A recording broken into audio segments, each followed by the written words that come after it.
Don't you dare check out on me, old man. Nia's small hand shook as she pressed him against the chest of the unconscious man sprawled across 3 first-class seats. The plane bucked like a wild horse, tossing an oxygen mask above her head like a noose in a storm. Screams pierced the cabin, luggage crashed from overhead bins, and prayers in a dozen languages clashed in the air. But Nia heard none of it.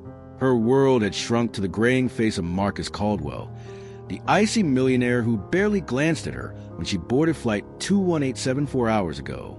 "Please," she whispered, tears carving hot paths down her cheeks as she pumped his chest, her skinny arms aching.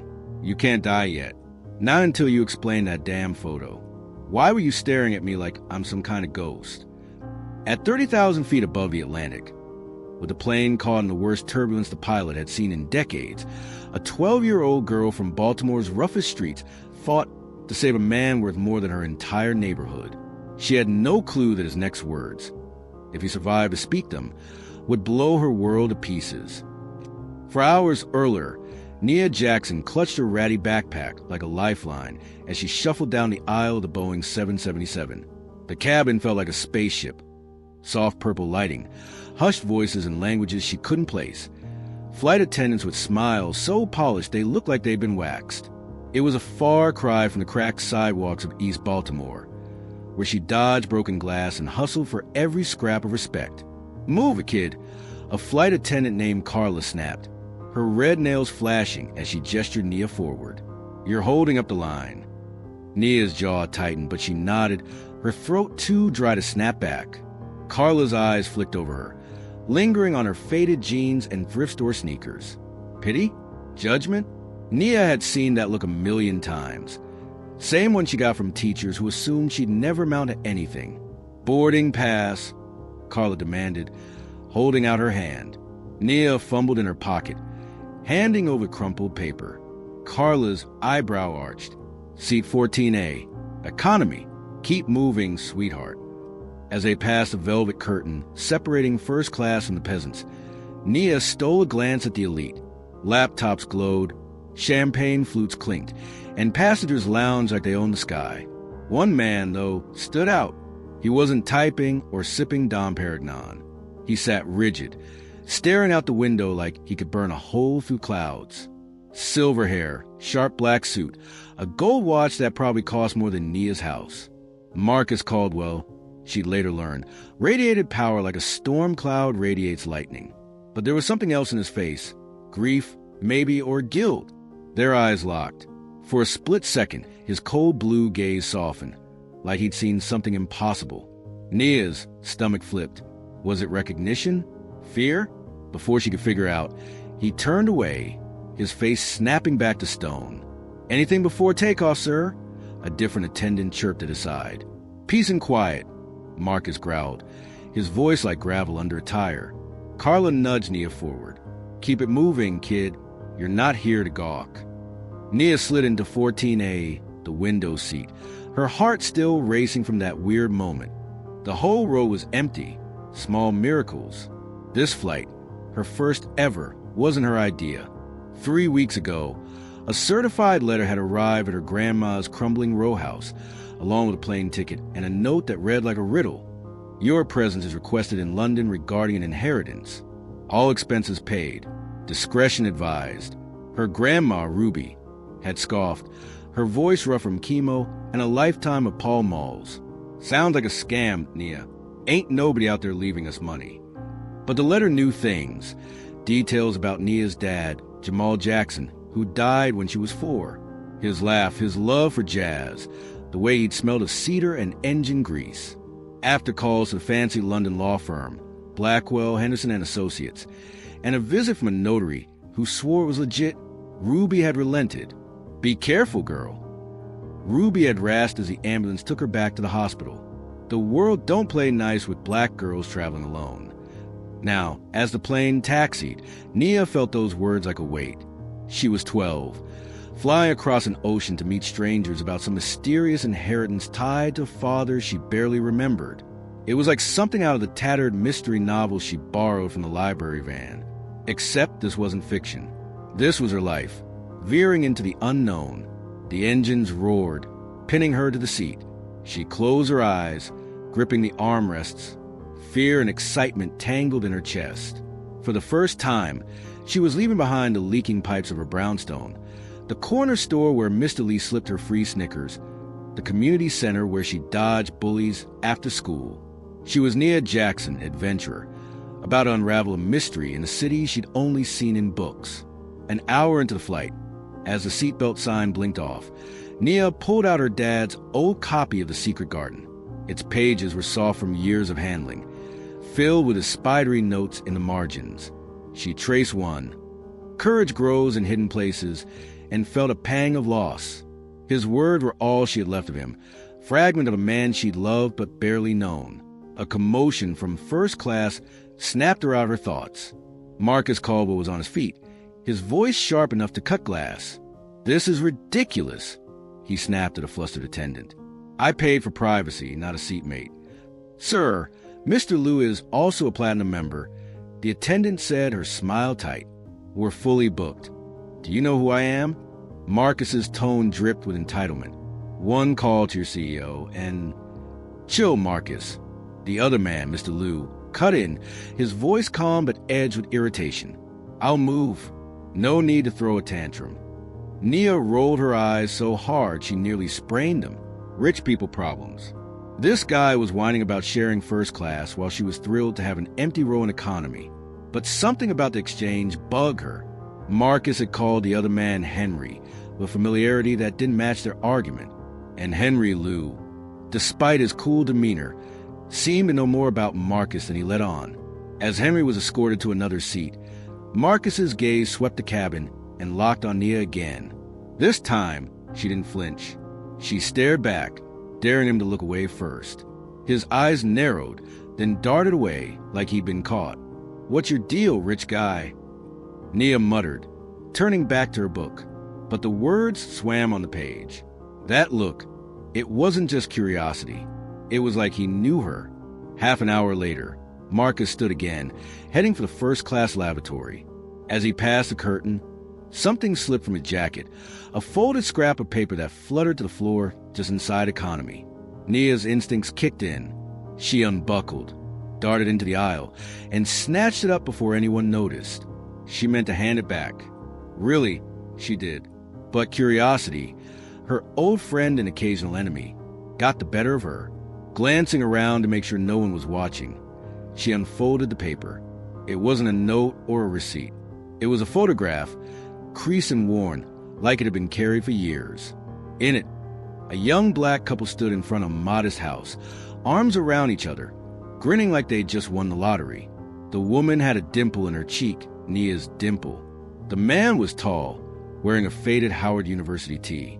Nia's breath caught. It was her dad, Jamal, and her mom, Lena, who'd vanished when Nia was 7.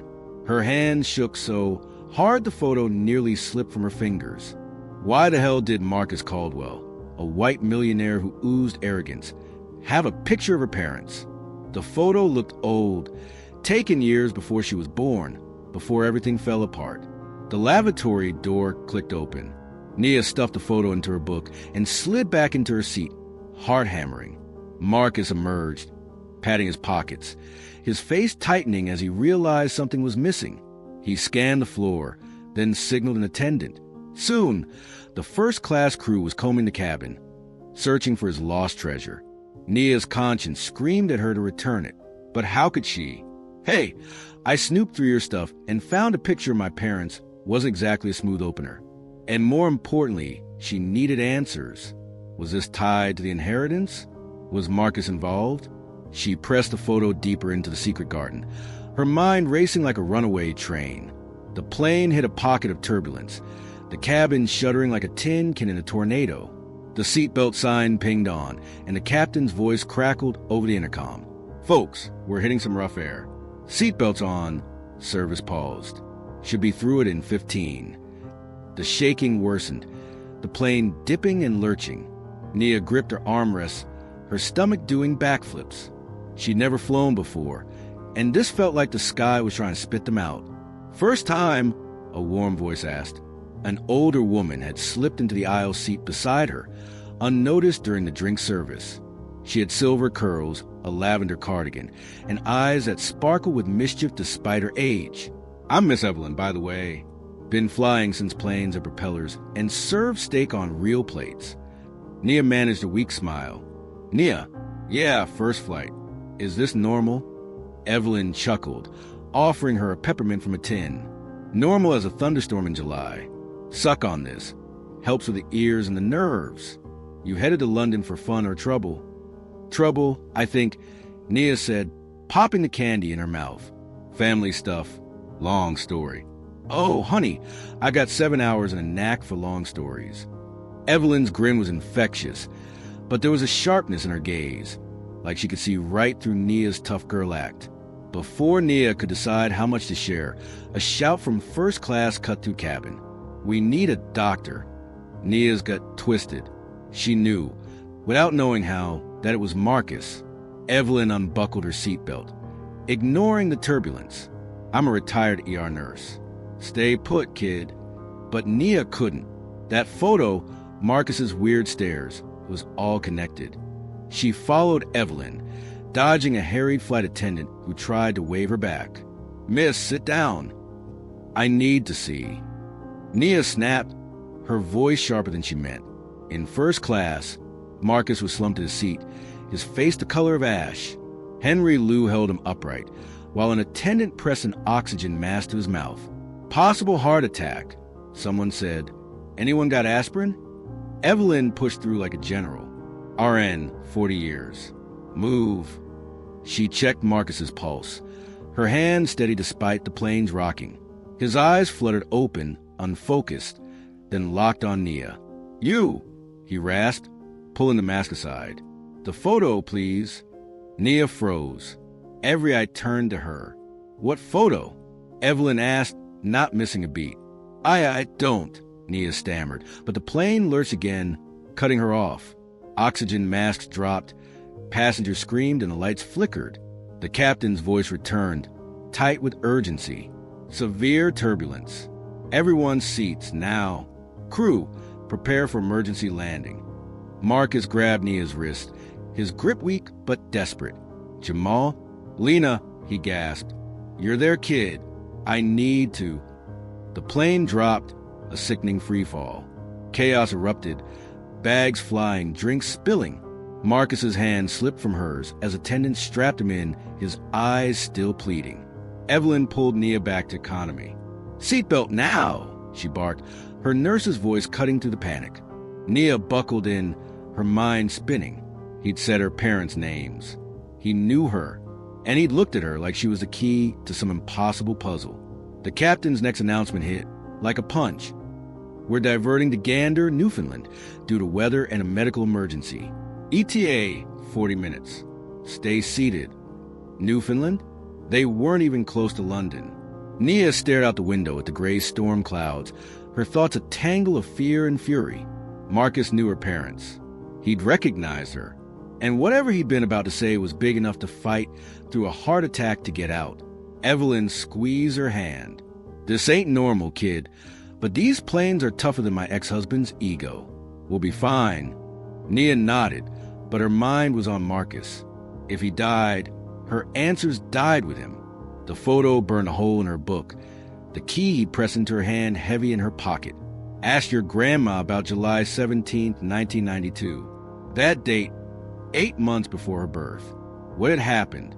The descent into Gander was brutal, the plane shaking like it was fighting for its life.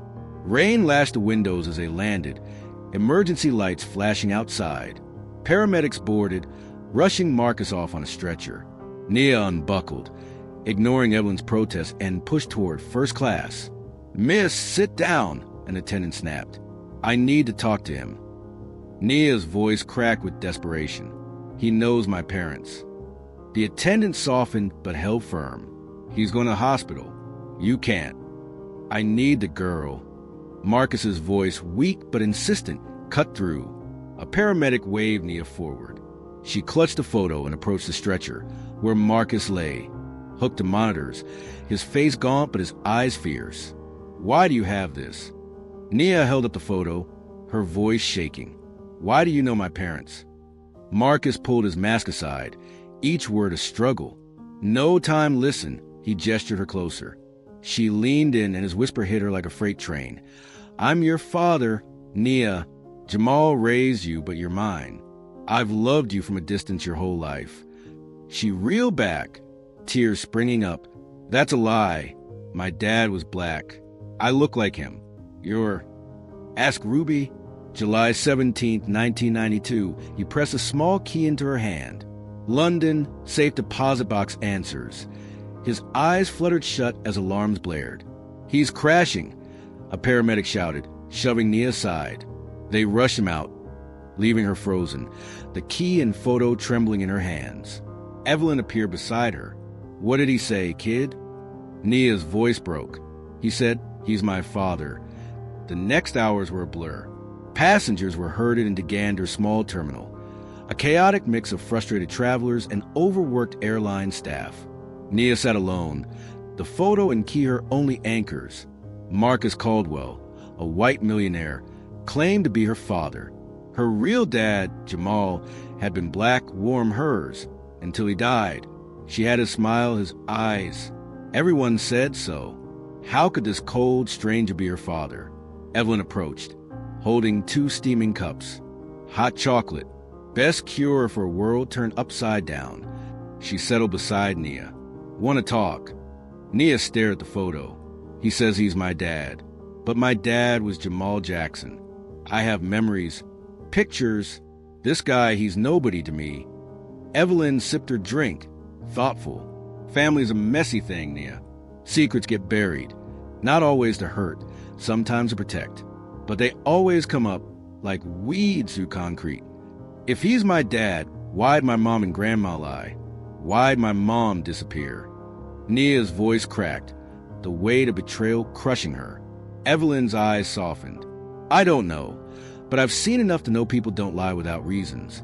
Maybe they were scared. Maybe they were protecting you. You won't know till you dig." A PA announcement cut through. "Flight 2187 passengers. A recovery flight to London boards in 1 hour. Gate 3. Nia's panic spiked. "What about Marcus? Is he okay?" Evelyn stood. "Let me work some magic." She marched to the airline desk, her nurse's swagger in full force. After a heated back and forth, she returned, grinning. "Good news, Marcus is stable in the cardiac unit. Bad news, hospital's too far to visit before we board. But," she winked, "I pulled the She's family card. They're checking if he can take a call." Nia's heart leapt. "You're a wizard." Retired nurse, same thing. Evelyn's grin faded. "Think hard about what you'll ask, kid. Time's short." When the call came, Nia's hand shook as she took the phone. "Hello? Nia." Marcus's voice was faint but steady. "Thank you for calling. Are you really my father?" The question burst out, raw and desperate. A long pause. "Yes, biologically.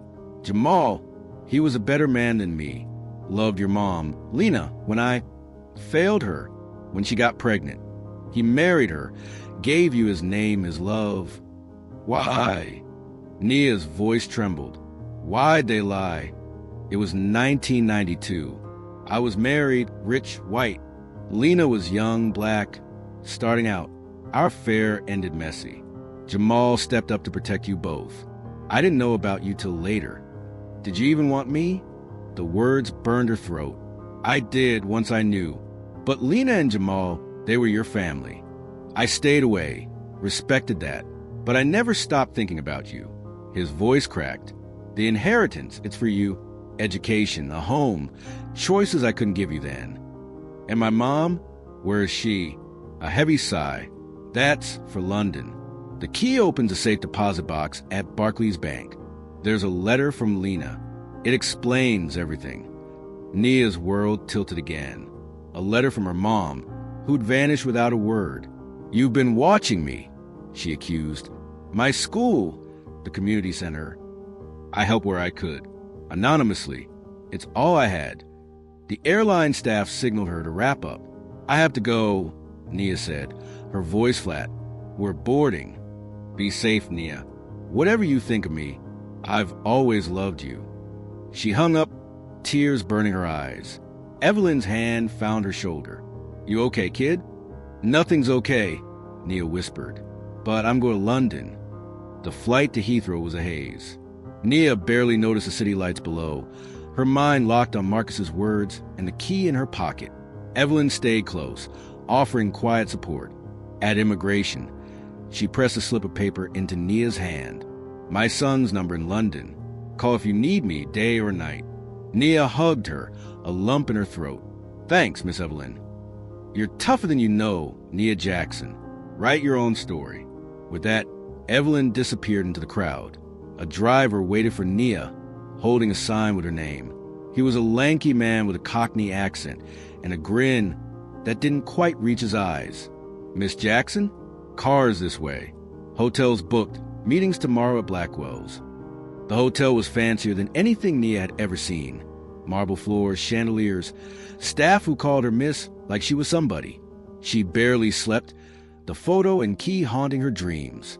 At 9 a.m., she was ushered into the law firm's office, a sleek tower of glass and steel. Mr. Blackwell, a wiry man with a posh accent, greeted her. "Miss Jackson, a pleasure. We're here to discuss your inheritance from Mr. Marcus Caldwell. He's my father?" Nia's voice was barely a whisper. Blackwell's eyes widened, then softened. "Yes, he's provided a trust, education, housing, a stipend. But there's more." He slid a folder across the desk. "This outlines the terms, but the safe deposit box is key. Shall we?" They drove to Barclays Bank, where Nia's trembling hands unlocked the box. Inside was a sealed envelope, her name scrawled in her mother's handwriting. Her heart pounded as she opened it. "My dearest Nia, if you're reading this, you're 12 and the truth is out. I'm so sorry for the pain this will cause. I love you more than words can say, but I made choices I can't undo. In 1992, I was 22, working as a paralegal in D.C. Marcus Caldwell was my boss, charming, powerful. We fell in love, or I thought we did, but he was married and I was naive. When I got pregnant, he ended it. I was alone, scared. Jamal, my friend from Howard, offered to marry me, to raise you as his own. He loved us both so much, Nia. He was your dad in every way that mattered. I left when you were 7 because I was drowning. Addiction, depression. I couldn't be the mom you deserved. I left this letter with Marcus, hoping one day you'd know the truth. I'm clean now, living in Bristol. If you want to find me, the lawyers know where I am. You're my heart, Nia. Forgive me if you can. Love, Mom." Nia's tears blurred the ink. Her mom was alive. In England, the betrayal stung, but so did the hope. Back at the hotel, Nia's phone buzzed. It was Henry Lou, Marcus's seatmate from plane. "Nia, it's Henry. I need to see you. It's about your mom." They met at a cafe, where Henry revealed he'd known Lena and Jamal at Howard. "I was Marcus's friend too," he admitted. "When he told me about you years ago, I kept tabs. I'm the one who pushed him to set up the trust, to tell you the truth. I was on that flight to make sure he followed through." Nia's jaw dropped. "You were spying? Call it guardian angelying," Henry said with a wry smile. "Your mom's in Bristol. I can take you to her." 2 days later, Nia stood outside a small cottage in Bristol, Henry at her side. The door opened, and there was Lena, older, but with the same dimple. They stared at each other, then fell into a tearful embrace. "I'm so sorry, baby," Lena whispered. "I never stopped loving you." They talked for hours, unraveling years of pain and secrets. Lena was sober, working as a counselor, rebuilding her life. Nia told her about Marcus, the flight, the trust. "I don't know if I can forgive him," Nia admitted, "but I want to know him. And you." Lena squeezed her hand. "We got time, Nia. All the time in the world." Nia Jackson stepped into the non-EU citizens line at Heathrow, her backpack slung over one shoulder, the weight of secrets heavier than her battered suitcase. Thousands of miles from Baltimore's cracked sidewalks, she felt like a fish flopping on dry land. The key Marcus Caldwell had pressed into her hand burned in her pocket, and the photo of her parents, Jamal and Lena, sat like a grenade in her copy of The Secret Garden. She was 12, alone, and carrying questions that could crush a grown adult. Miss Evelyn had vanished in the crowd to meet her son, leaving Nia to face the chaos of immigration. The line crawled, filled with jet-lagged travelers muttering in languages she couldn't place. Her eyes scanned the arrivals hall, landing on a sign that read, N. Jackson, Blackwell, Henderson and Associates. The driver, a middle-aged South Asian man with a neat mustache and a smile that didn't quite reach his eyes, stepped forward. Miss Jackson? I'm Raj. Got a car waiting to take you to your hotel. Nia nodded, too exhausted to muster more than a thanks. Her mind was a war zone. Marcus's whispered bombshell, I'm your father, clashing with her Grandma Ruby's cryptic confirmation. Raj led her to a sleek black sedan, and she couldn't help but wonder if he knew anything. Was he just a driver, or another piece in Marcus's shadowy puzzle? His professional silence gave nothing away. The drive into London was a blur of neon and history. Nia pressed her face to the window, gobsmacked by the Tower Bridge's Gothic spires, the glowing London Eye, and the hulking silhouette of Parliament. It was like stepping into a postcard, except the postcard came aside of existential crisis. First time in London? Raj asked, catching her wide-eyed stare in the rearview mirror. Yeah, Nia muttered, not in the mood to chat. June's nice, he said unfazed. Parks in bloom, tourists not swarming yet. You here for fun or something else? Something else, Nia said, her tone clipped. Flight was a mess. Turbulence. Some guy keeling over. You know how it goes. Raj's eyebrow twitched, but he didn't pry. Sounds eventful. You got plans here. Meeting some fancy lawyers. Beyond that, no clue. It wasn't a lie. Nia had no idea what awaited her, only that it involved a safe deposit box, a letter from her mom, and a truth that had already shattered her world. The car pulled up to a hotel that looked like it belonged in a movie about kings and queens. The Claridge, Raj called it, its Georgian facade glowing under soft lights. Doormen in crisp uniforms hustled around Bentleys and Rolls Royces. Nia's stomach dropped. This can't be right. I'm not staying here. No mistake, kid, Raj said, his smile warming. Mr. Henderson himself booked it. You're all set. Henderson, the name from the law firm's letterhead. Was this his doing, or Marcus pulling strings from his hospital bed in Gander? Nia didn't trust any of it, but she was too tired to argue. At the front desk, a receptionist with a posh accent handed her a key card and an envelope. Mr. Henderson left this for you, Miss Jackson. Miss Powell will meet you in the lobby at 9:30 tomorrow. The envelope held a note on thick, embossed paper. Miss Jackson, welcome to London.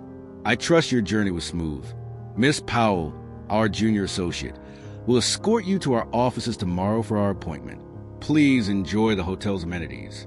Room service is available 24/7 and instructed to accommodate all reasonable requests. Regards, Edward Henderson, Senior Partner, Blackwell, Henderson and Associates. No mention of Marcus, the turbulence, or the heart attack that had upended her life.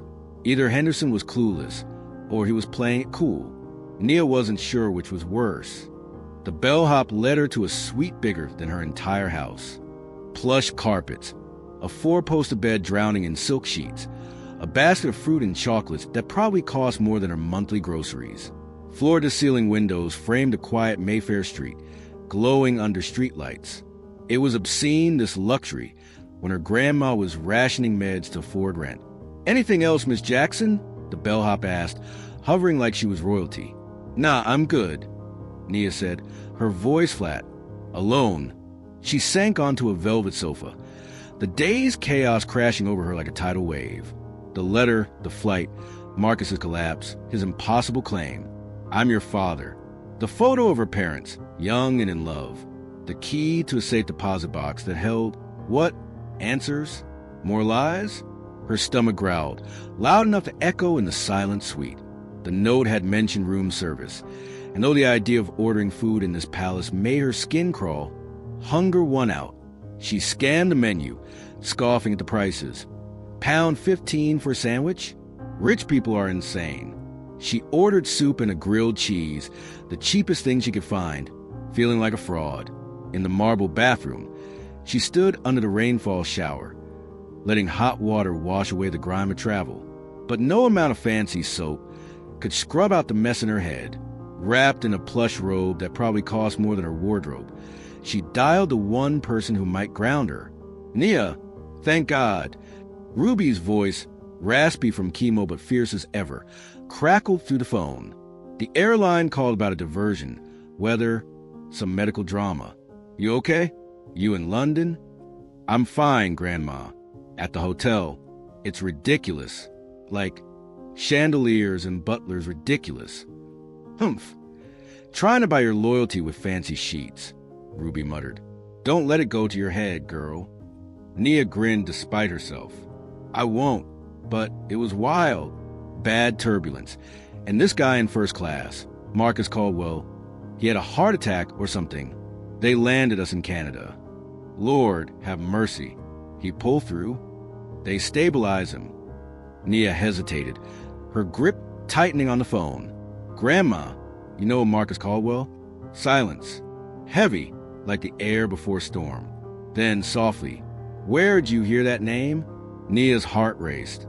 "He was on my flight. The one who got sick." She swallowed hard.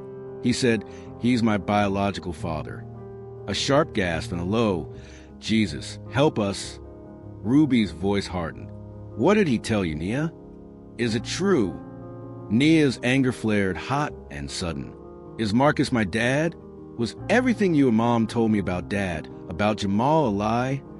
"Not a lie." Ruby snapped, her tone fierce. "Jamal Jackson was your father, Nia. He loved you from the second you were born. Changed your diapers, sang you to sleep, took you to the park. That man was your daddy in every way that counts. Blood ain't everything." "Then why didn't you tell me?"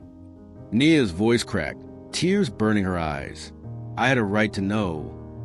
"You're 12, child. The world's messy, and adults make messier choices. We thought, your mom, me, Jamal, we thought it was safer for you not to know." "Safer from what?" Nia demanded. "From judgment, from pain, from being stuck in a tug-of-war between worlds that don't play nice together." Ruby sighed, heavy and tired. "It wasn't just about you. It was about protecting your mom, too. She was trying to build a life after everything." Nia's mind flashed to Marcus, his cold arrogance on the plane, his desperate plea on the stretcher. What happened between her and Marcus?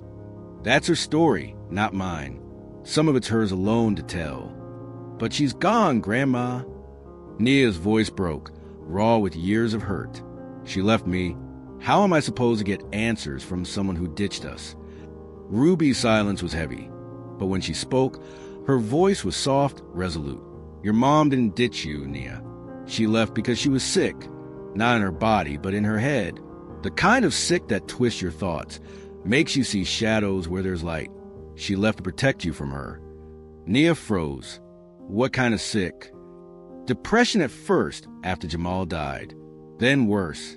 Paranoia, voices. Thinking people were after her, after you. Doctors threw around names. Postpartum psychosis, schizophrenia, bipolar with psychotic features. Didn't matter what they called it. It broke her. She hid it from you as long as she could." Nia's memories of her mom, laughing over pancakes, braiding her hair, clashed with this new image. "I don't remember her being sick. She fought like hell to shield you. But losing Jamal, it broke something in her. She never got it back." A knock interrupted. Room service. "Grandma, food's here. I gotta go." "Nia, listen." Ruby's voice was urgent. "Whatever Marcus tells you, whatever you find in London, remember this. Your mom loved you. Jamal loved you. I love you. That's your truth, no matter what. Call me after your meeting tomorrow. And watch your back. Men like Marcus play by their own rules." Nia hung up, her chest tight. The room service guy set up her meal by the window, and she ate without tasting it, her mind churning. She pulled out the key Marcus had given her, its brass glinting in the lamplight.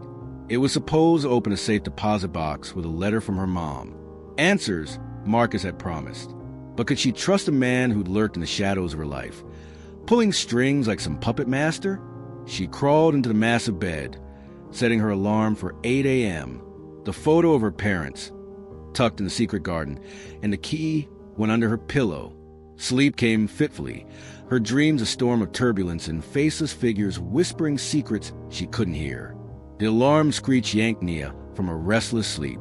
For a moment, she forgot where she was, the opulent sweet alien compared to her cramped bedroom in Baltimore. Then it hit her, London, Marcus, the letter, the truth. She was here to unravel her life.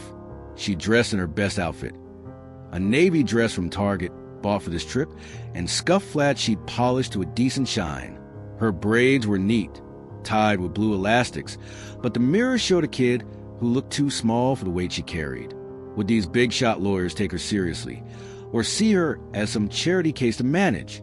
Breakfast was toast and fruit, the cheapest room service options. She stuffed the photo, key, book, and original letter into her backpack, her only armor. At 9:25, she rode the elevator to the lobby, her heart pounding like a drumline. The Claridge buzzed with morning chaos. Business types barking into phones, tourists snapping selfies.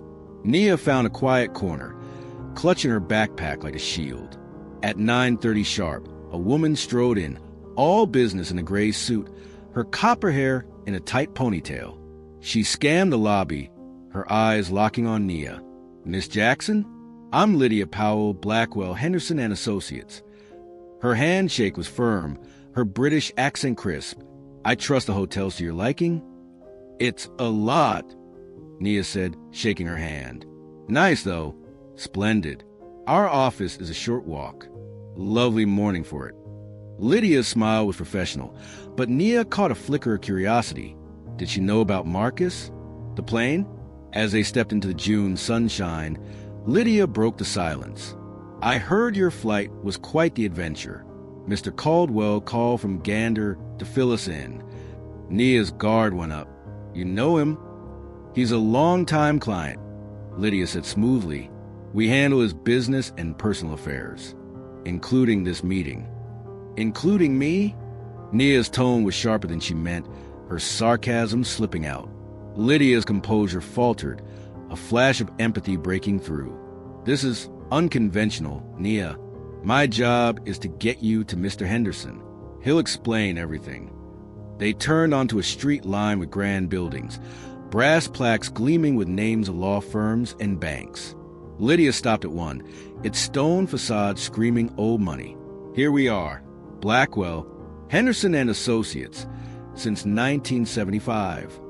The office was straight out of a movie, dark wood, thick carpets, portraits of dead white guys in wigs. A receptionist waved them to an elevator, which hummed to the third floor. Lydia led Nia down a corridor to a conference room with a massive oval table, leather chairs, and windows overlooking a pristine garden. "Make yourself comfortable," Lydia said. "Mr. Henderson will be here soon." "Water?" "Tea." "Water," Nia said, her mouth dry as sandpaper. Alone, she stared at the garden, its neat flower beds and trickling fountain at odds with the storm in her head.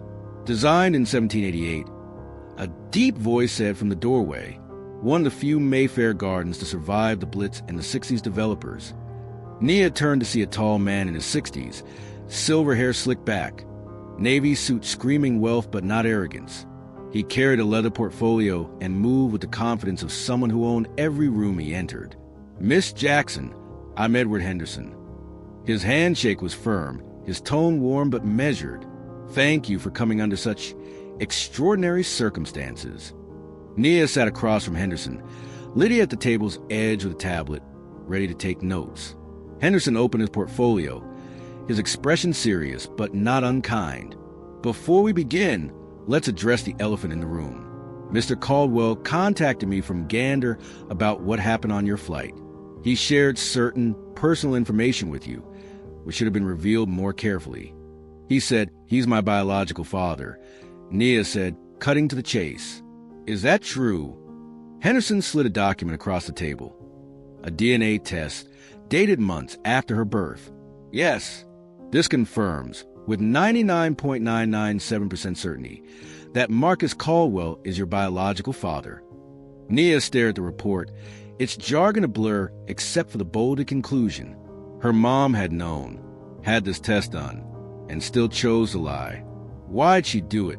Why let me think Jamal was my dad?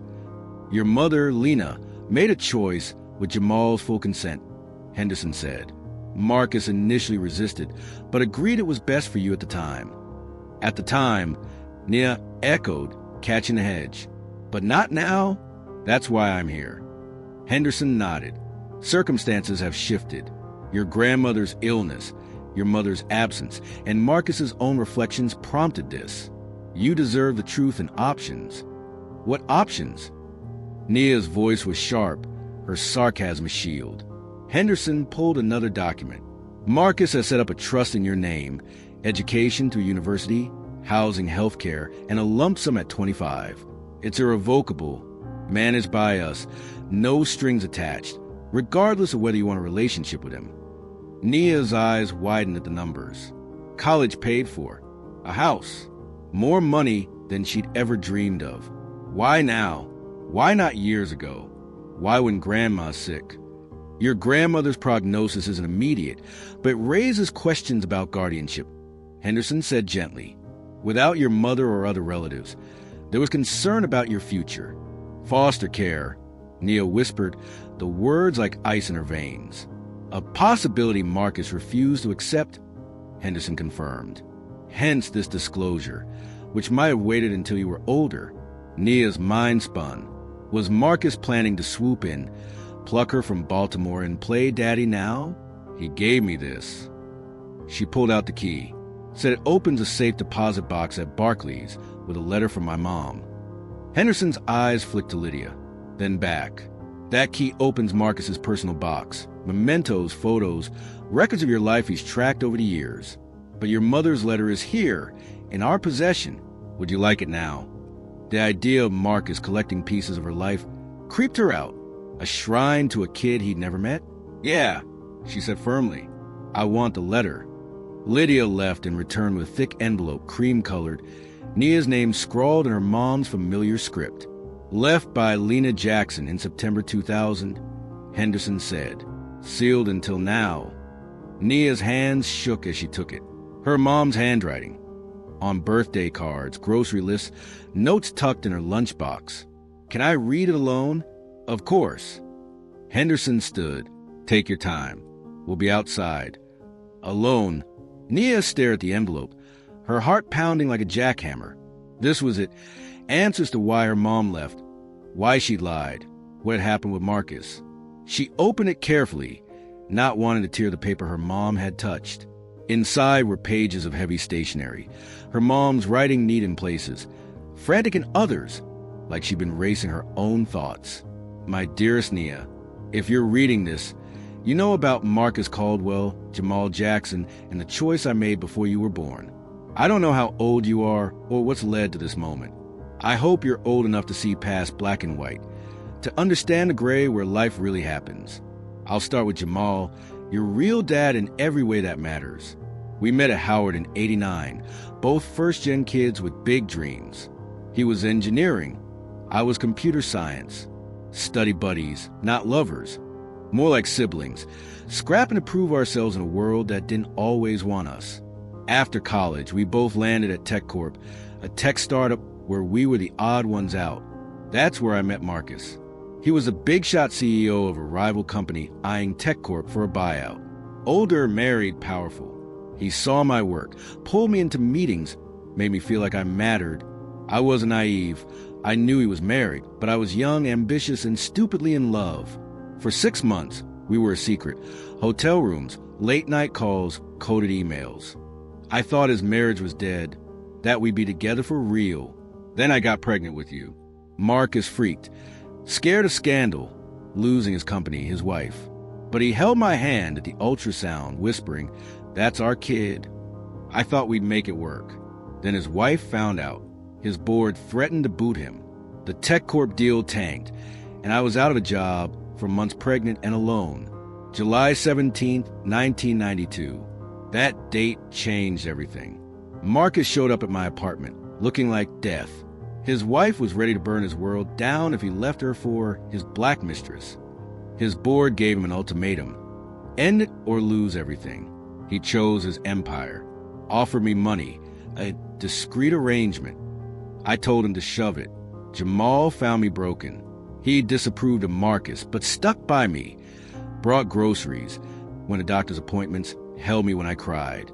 At 7 months pregnant, when I was still a mess, he made me an offer. He'd marry me, give you his name, raise you as his own. No strings, just a friend stepping up for a kid who deserved a dad. We married 2 weeks later. A quick courthouse deal. Marcus sent a wedding gift. A fat check we all knew was hush money. You were born March 15th, 1993. My perfect girl. The second I held you, I swore I'd protect you, even if it meant lying about your dad. For 4 years, we were a family, Jamal, me, you. Not a love story, but a real family. He taught you to ride a trike, read you stories, chase away monsters. He was your dad, Nia, in every way that counts. When Jamal died in that car crash, part of me died too. He was my best friend, my rock. Losing him broke me. Marcus reached out after the funeral, grieving Jamal in his own way. They had a weird respect for each other. He offered to step in, be part of your life. I said no, partly out of spite, partly to protect you from more loss. After that, my head started betraying me. Depression turned to paranoia, voices, delusions. I thought Marcus was spying, that strangers were after us. Therapy, meds, hospitalizations. Nothing worked long term. By the time you were 7, I was scaring you, my own baby. I saw in your eyes confusion, fear. I couldn't keep dragging you into my darkness. So I left, not because I stopped loving you, but because I loved you too much to stay. I checked into a psych facility in Arizona, far from Baltimore, far from triggers. I'm still there, fighting for clarity. Some days, I'm me again, writing to Reby, treasuring your photos. Other days, I'm lost in my head. The doctors say recovery's a long shot, but I'm trying. For you, Marcus, I can't tell you what to do with him. He's flawed, made bad calls, but he's never stopped caring. The trust fund, the donations to your school, the community center, that's him, watching from the shadows. If he's offering a relationship now, I think it's real. But it's your call, Nia, no judgment from me. The past is messy, but your future's yours. You got Jamal's heart, Marcus's brains, my fight. Use them. Know that you're loved by Jamal, who chose you, by Reby, who's held you up, by me, who's never stopped, even by Marcus, who's tried in his broken way. You're my everything, Nia. Always. Love, Mom. Nia's tears soaked the pages, her chest heaving. Her mom hadn't abandoned her. She'd left to save her. Jamal had chosen her, knowing she wasn't his. Marcus, the cold stranger, had been a ghost in her life, funding her world from afar. It was too much. Love, lies, sacrifice, all tangled in a knot she couldn't untie. Nia sat in the conference room, the letter clutched to her chest, when the door burst open. A woman stormed in mid-30s, with sharp cheekbones and a designer coat that screamed money. Her eyes locked on Nia, blazing with something between fury and fear. "You're her, aren't you?" the woman snapped. "Marcus's kid." Nia's heart stopped. "Who are you?" "Claire Caldwell." His daughter, his real daughter. Claire's voice dripped with venom, but her hands shook. "He's in a hospital bed because of you, and now you're here to take what's mine?" Lydia rushed in, flustered. "Mrs. Wentworth, you can't." "Save it, Lydia." Claire cut her off. "I know about the trust. My father's been obsessed with you for years.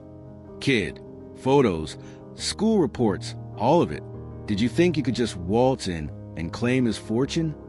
Nia stood, her own anger flaring. "I didn't ask for any of this. He dropped this bomb on me yesterday, lady. I don't even know if I want his money." Claire's eyes narrowed, but her voice softened. "You really didn't know?" "No." Nia's voice cracked. "I thought my dad was Jamal Jackson. Then your dad nearly dies on my flight. Says he's my father. And now I'm here with a letter from my mom who's been gone for 5 years. So back off." Claire stared, her fury deflating. He never told me either. Not until last week, when he said he was meeting you in London. I thought you were some gold digger. Well, I'm not, Nia snapped. I just want answers. Claire sank into a chair, rubbing her temples. He's been carrying that photo of your parents forever. I found it years ago. Thought it was some old fling. Never imagined you. Henderson re-entered, his calm unshaken. Mrs. Wentworth, this is highly irregular. Nia, are you all right? I'm fine, Nia said, though she wasn't. She's his daughter? Yes, Henderson confirmed. Claire is Marcus's daughter from his marriage. She was informed of your existence recently. Great, Nia muttered, sarcasm dripping. Family reunion from hell. Claire gave a bitter laugh. You're telling me. Look, kid, I don't hate you. I don't know how to deal with this either. Henderson cleared his throat. Nia, the trust is yours, no conditions. You can walk away from Marcus, from all of this, and still have it, but he hopes you'll consider meeting him when he's recovered. Nia clutched her mom's letter and the safe deposit box. What's in it? Personal items Marcus collected. Your school awards, photos, letters he wrote, but never sent. It's at Barclays, as he said. We can take you there today if you'd like.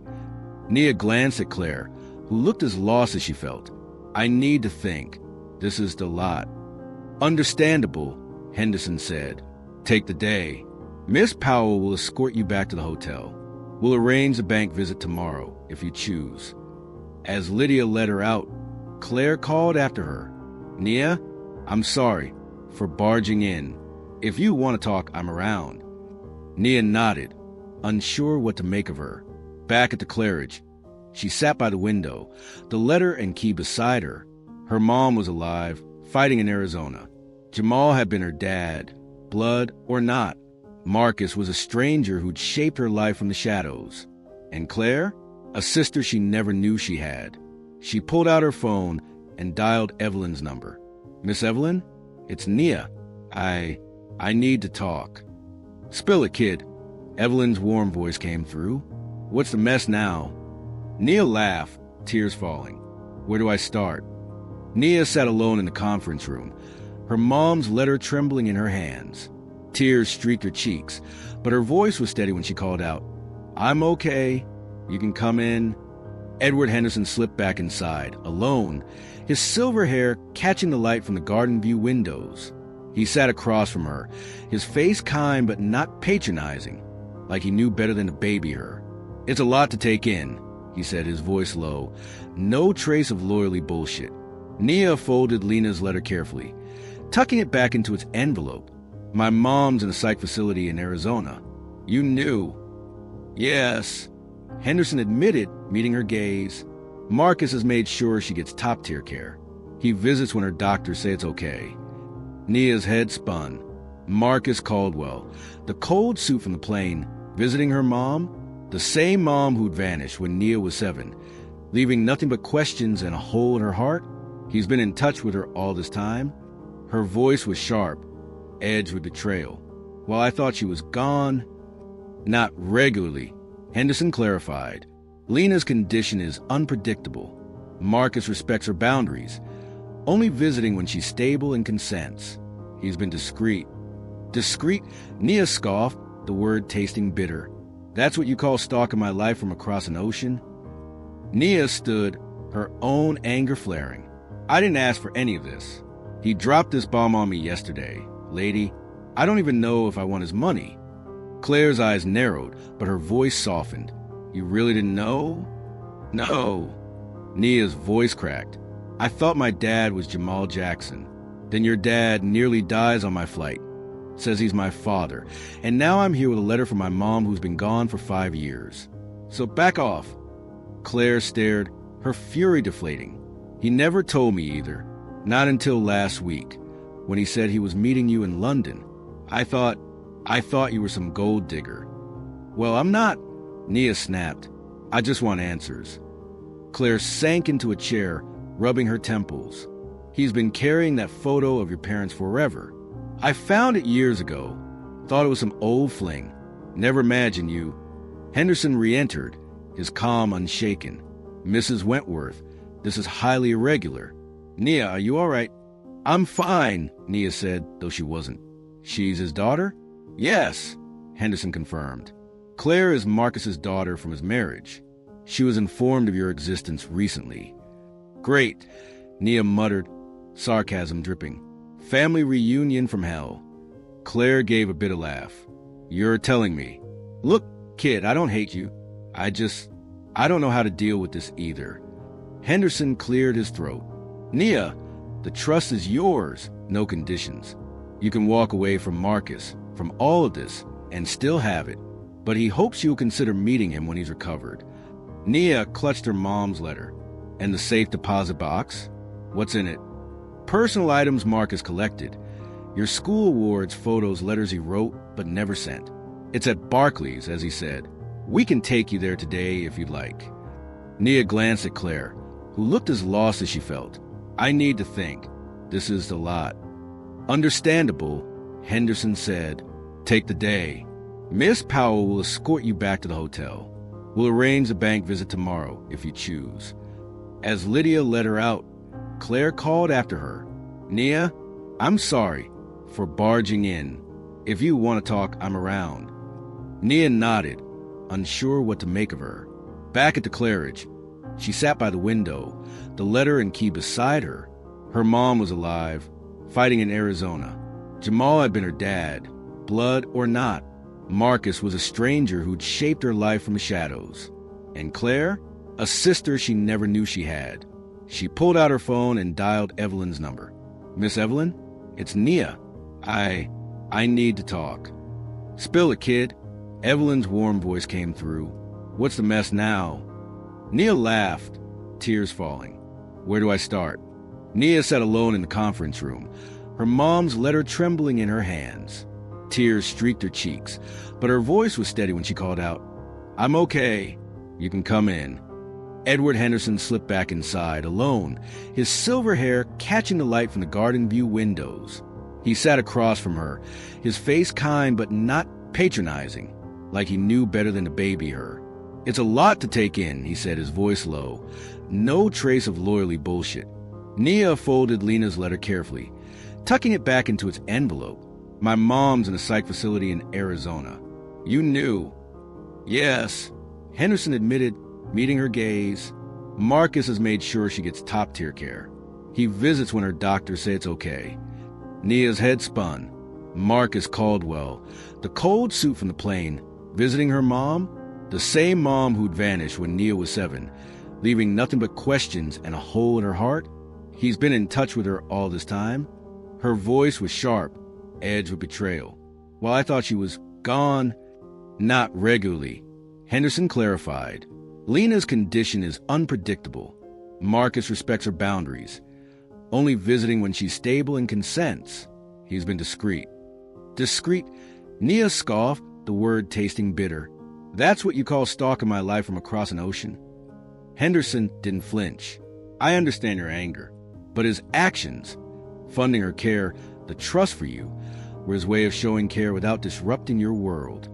Nia's fingers tightened around the envelope. "I need to see her, and I need to talk to Grandma again now that I've read this." "Both can be arranged," Henderson said. "Marcus spoke with Reby this morning from Gander. She's given permission for you to visit Lena with proper preparation. We'll coordinate with her doctors. And Marcus," Nia's voice hardened, "what's he want from me now? To play happy family after 12 years of playing ghost. He'll be back in London in a few days, once he's clear to travel. He hopes you'll meet him, but he's clear. It's your call. No pressure." Nia snorted. "No pressure?" He drops a bomb like, "I'm your dad mid-heart attack, and now I'm supposed to just what? Have tea with him?" Henderson's lips twitched, the first hint of a smile. "You're direct. I like that." Marcus knows he's got no right to expect anything. He just wants a chance to explain himself. Nia leaned back, her mind a tangle of anger and curiosity. What would she say to this stranger who claimed her DNA? A man who'd abandoned her mom, but bankrolled her life from the shadows? "I want to see what's in that safe deposit box first," she said finally, "before I decide anything." I thought you might. Henderson's smile widened, just a fraction. Lydia's arranged a visit to Barclays after lunch. Does that work? Nia nodded, a grudging respect forming. The way these people had her every move planned out could have felt like a trap. But after Lena's letter, it felt more like they were trying to catch her as she fell. Thanks, she said, the word quieter than she meant. There's one more thing, Henderson said, his tone shifting back to lawyer mode. If Ruby's health takes a turn, we'd need to address guardianship. Nia's stomach dropped. You mean if she can't take care of me? Exactly. Marcus has offered to step in, but he knows that'd be a lot, given you don't know him. He suggested his sister, Catherine Caldwell Brooks, in D.C. She knows about you and is open to being your guardian if needed. It'd keep you close to Baltimore, your school, your friends. Nia blinked. He's got a sister? And she knows about me? Another secret relative. Her life was turning into a soap opera. Yes, Henderson said. Catherine's been aware since your birth. She's a professor, stable, kind. Marcus thought she'd be a good fit if it came to that. Or, Nia pressed, sensing he wasn't done. Or a family friend could step in. Lena mentioned someone in her letters to Marcus. Miss Jenkins, your 4th grade teacher. Miss Jenkins? Nia's jaw dropped. Her teacher, with her no-nonsense vibe and warm smile, who would push Nia to ace math and always checked in with Ruby. She knew my mom. They were friends, Henderson said. She stayed in touch with Ruby, followed your progress. Lena thought you trusted her. Nia's mind flashed to Miss Jenkins, her sharp pencils, her corny math puns, the way she'd slip Nia an extra granola bar when she looked hungry. The idea of her as a guardian wasn't awful, but it still meant a world without Ruby. This is too much, she muttered, her voice cracking. I know, Henderson said softly. No decisions need to be made now. Ruby's stable, and we're just laying out options. You'll have a say if it comes to that. Nia nodded, the weight of it all pressing down. She was 12, caught in a storm of grown-up messes. Secrets, illness, guardianship plans. Can we eat? I need a break. Wise choice, Henderson said, standing. Let's get lunch. Then we'll hit the bank if you're still up for it. Nia clutched Lena's letter as they left the room, her anchor in this chaos. The truth wasn't clean or simple, but it was hers now. For the first time since Marcus's bombshell on the plane, she felt a flicker of control, like she could start piecing together her own story. Lunch was at a cozy cafe a block from the law office, all exposed brick and chalkboard menus. Nia ordered a burger, screw the fancy stuff, and Henderson got a salad, looking like he'd rather be eating anything else. They sat by a window, London bustling outside, and for a moment, Nia could pretend she was just a kid on a trip, not a girl unraveling her entire life. You holding up okay? Henderson asked, poking at his greens. Nia shrugged, biting into her burger. I'm not falling apart, if that's what you mean. But this, it's like finding out my life's a puzzle, and half the pieces are missing. He nodded, no judgment in his eyes. You're handling it better than most would. You remind me of Lena, sharp, tough, but with a heart. Nia's throat tightened. You knew her? Briefly, when she and Marcus were involved. She was brilliant, fierce. You got her fire. Nia managed a small smile, the compliment landing softer than she expected. They ate in silence after that, the normalcy of it grounding her. She wasn't ready to trust Henderson completely. He was Marcus's guy, after all, but he wasn't the enemy either. The afternoon sun glinted off Barclays' marble entrance, the bank reeking of old money and secrets. Inside, it was all dark wood, brass, and hushed voices, like the place was allergic to anything loud or messy. Henderson moved through it, like he owned it, nodding to the receptionist. Edward Henderson and Nia Jackson, here to access Marcus Caldwell's box. The receptionist, a woman with a spine so straight she could have doubled as a ruler, checked her screen. Mr. Caldwell called from Gander to authorize Miss Jackson's access. Martin will take you to the vault. Martin, a lanky guy in a stiff suit, led them through a security checkpoint where Henderson flashed IDs for both of them. They took a private elevator to a basement level, the air cool and silent, like the world above didn't exist. Martin swiped a key card at a door marked Private Client Vault, ushering them into a room lined with metal boxes. Box 1742, Henderson said. Martin checked a ledger, then led them to a medium-sized box. The client key, please. Nia handed over the brass key Marcus had given her pulse racing. Martin used it with a bank key, unlocking the box with a heavy click. He placed it on a table in a small side room with a chair and a lamp. Press the call button when you're done, he said, closing the door behind him. Nia stared at the box, her heart hammering. What was inside? More lies? More proof Marcus had been playing Shadow Dad her whole life? You want me to stay? Henderson asked, his voice gentle. Yeah, but over there. Nia pointed to the corner. I need to see this first. He nodded, settling into a chair, giving her space. Nia lifted the lid, her hands shaky. Inside were a leather journal, a velvet jewelry box, a USB drive, and a stack of photos tied with a silk ribbon. She started with the photos, untying the ribbon carefully. The first was her as a newborn, tiny in a hospital bassinet. Next, her mom, Lena, holding her, exhausted but glowing. The stack chronicled her life. First steps, birthday candles, a tricycle, her first day of school with a backpack bigger than her. He kept all this, Nia whispered, her voice catching. Jamal sent them at first, Henderson said from the corner. He knew Marcus wanted a connection, even if it was distant. After Jamal died, Ruby took over, though she wasn't thrilled about it. Nia's throat tightened as the photos shifted around age for Jamal's death. They became less personal. School portraits, a dance recital from the back row, a spelling bee trophy shot from a distance. Marcus had gone from insider to outsider, watching her life through a lens. She set the photos aside, her fingers brushing the jewelry box. Inside was a gold locket, delicate and old. She opened it, revealing two tiny photos. Lena, young and radiant, and a younger Marcus. His eyes softened the man on the plane. His grandmother's, Henderson said. He meant to give it to Lena, then saved it for you, swapping the photos. Nia closed the locket, her feelings a mess. It was sweet but creepy, a gesture from a man who'd chosen distance over presence. She picked up the USB drive next. What's this? School records, medical stuff. Henderson said. Marcus kept tabs on your grades, your health. Some through Ruby, some less directly. Snooping, Nia muttered, tossing the drive back. Surveillance, even well-intentioned, felt like a violation. Finally, she opened the journal. It was Marcus's handwriting, pages of entries addressed to my daughter.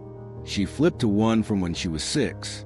October 15th, 1999. My daughter, today I watched you at your school's fall festival from my car. You wore a yellow dress, braids tied with ribbons. You sang on stage, so confident, so alive. I felt proud and gutted. I can't walk up to you, can't tell you who I am. Jamal's been gone 2 years. Lena's struggling. Ruby says, I've tried to reach out, but they won't let me in. Maybe they're right. What could I give you now? A 6-year-old shouldn't have to understand my screw-ups. So I stay back, loving you from a distance, stuck in this weird hell where you don't even know I exist. Nia's eyes stung. She flipped to another from her 10th birthday. March 15th, 2003. My daughter, you're 10 today. Ruby says you're killing it in school, especially math. She's holding it together, but it's hard without Lena. I wonder what kind of dad I'd have been. Would I have helped with fractions? Learned to braid your hair? Comforted you when you woke up scared? I blew it, choosing my company over you and Lena. I've upped the funding for your school STEM program, your thing, they say. It's not enough, but it's what I can do from the sidelines. Happy birthday, Nia. You're loved, even if you don't know it. The final entry was 2 weeks ago, May 24th, 2005. My daughter, it's happening. The letter sent, you're coming to London. Ruby's cancer forced my hand. I wanted to wait till you were older, ready for this mess. I'm terrified you'll hate me, reject me, that I'll hurt you more than I already have. But you're incredible, smart, tough, kind despite everything. I hope you'll let me know you, even just a little. You've been loved, Nia, imperfectly but always, by a dad who's been too scared to step out of the shadows. Nia closed the journal, tears spilling over. Marcus wasn't just a rich jerk. He was a man drowning in regret, loving her in a way that felt real but useless. He didn't mean to be on my flight, did he? She asked, voice thick. No, Henderson said. Pure chance, or fate, if you believe in that. He was coming back from New York. Saw you boarding and lost it. He'd planned to meet you here, controlled, with us there. Instead, he was stuck in first class with his heart literally giving out. Nia almost laughed, the irony sharp. And that photo, the one that fell, he's carried it for years, Henderson said. A reminder of what he lost. Lena, the life he didn't choose. Nia slipped the locket into her pocket, not ready to wear it, but not ready to let it go. I need to go back to the hotel. Gotta call Grandma. Back at the Claridge, Nia kicked off her flats and curled up on the sofa, phone in hand. It was afternoon in Baltimore. Reby would be home, probably yelling at her soaps. The phone rang twice before her voice came through, tired but sharp. Nia, you okay? Yeah, Grandma. Nia's voice broke, tears flowing again. I read Mom's letter, saw Marcus's box. I know everything. Jamal, Mom, him. Reby sighed, heavy and long. That man called me from his hospital bed. Can you believe it? Told me what he said on the plane. Asked to show you Lena's letter. Why didn't you tell me? Nia's voice was more hurt than angry now.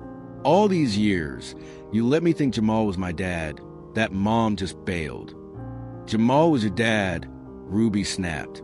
He loved you like his own, Nia.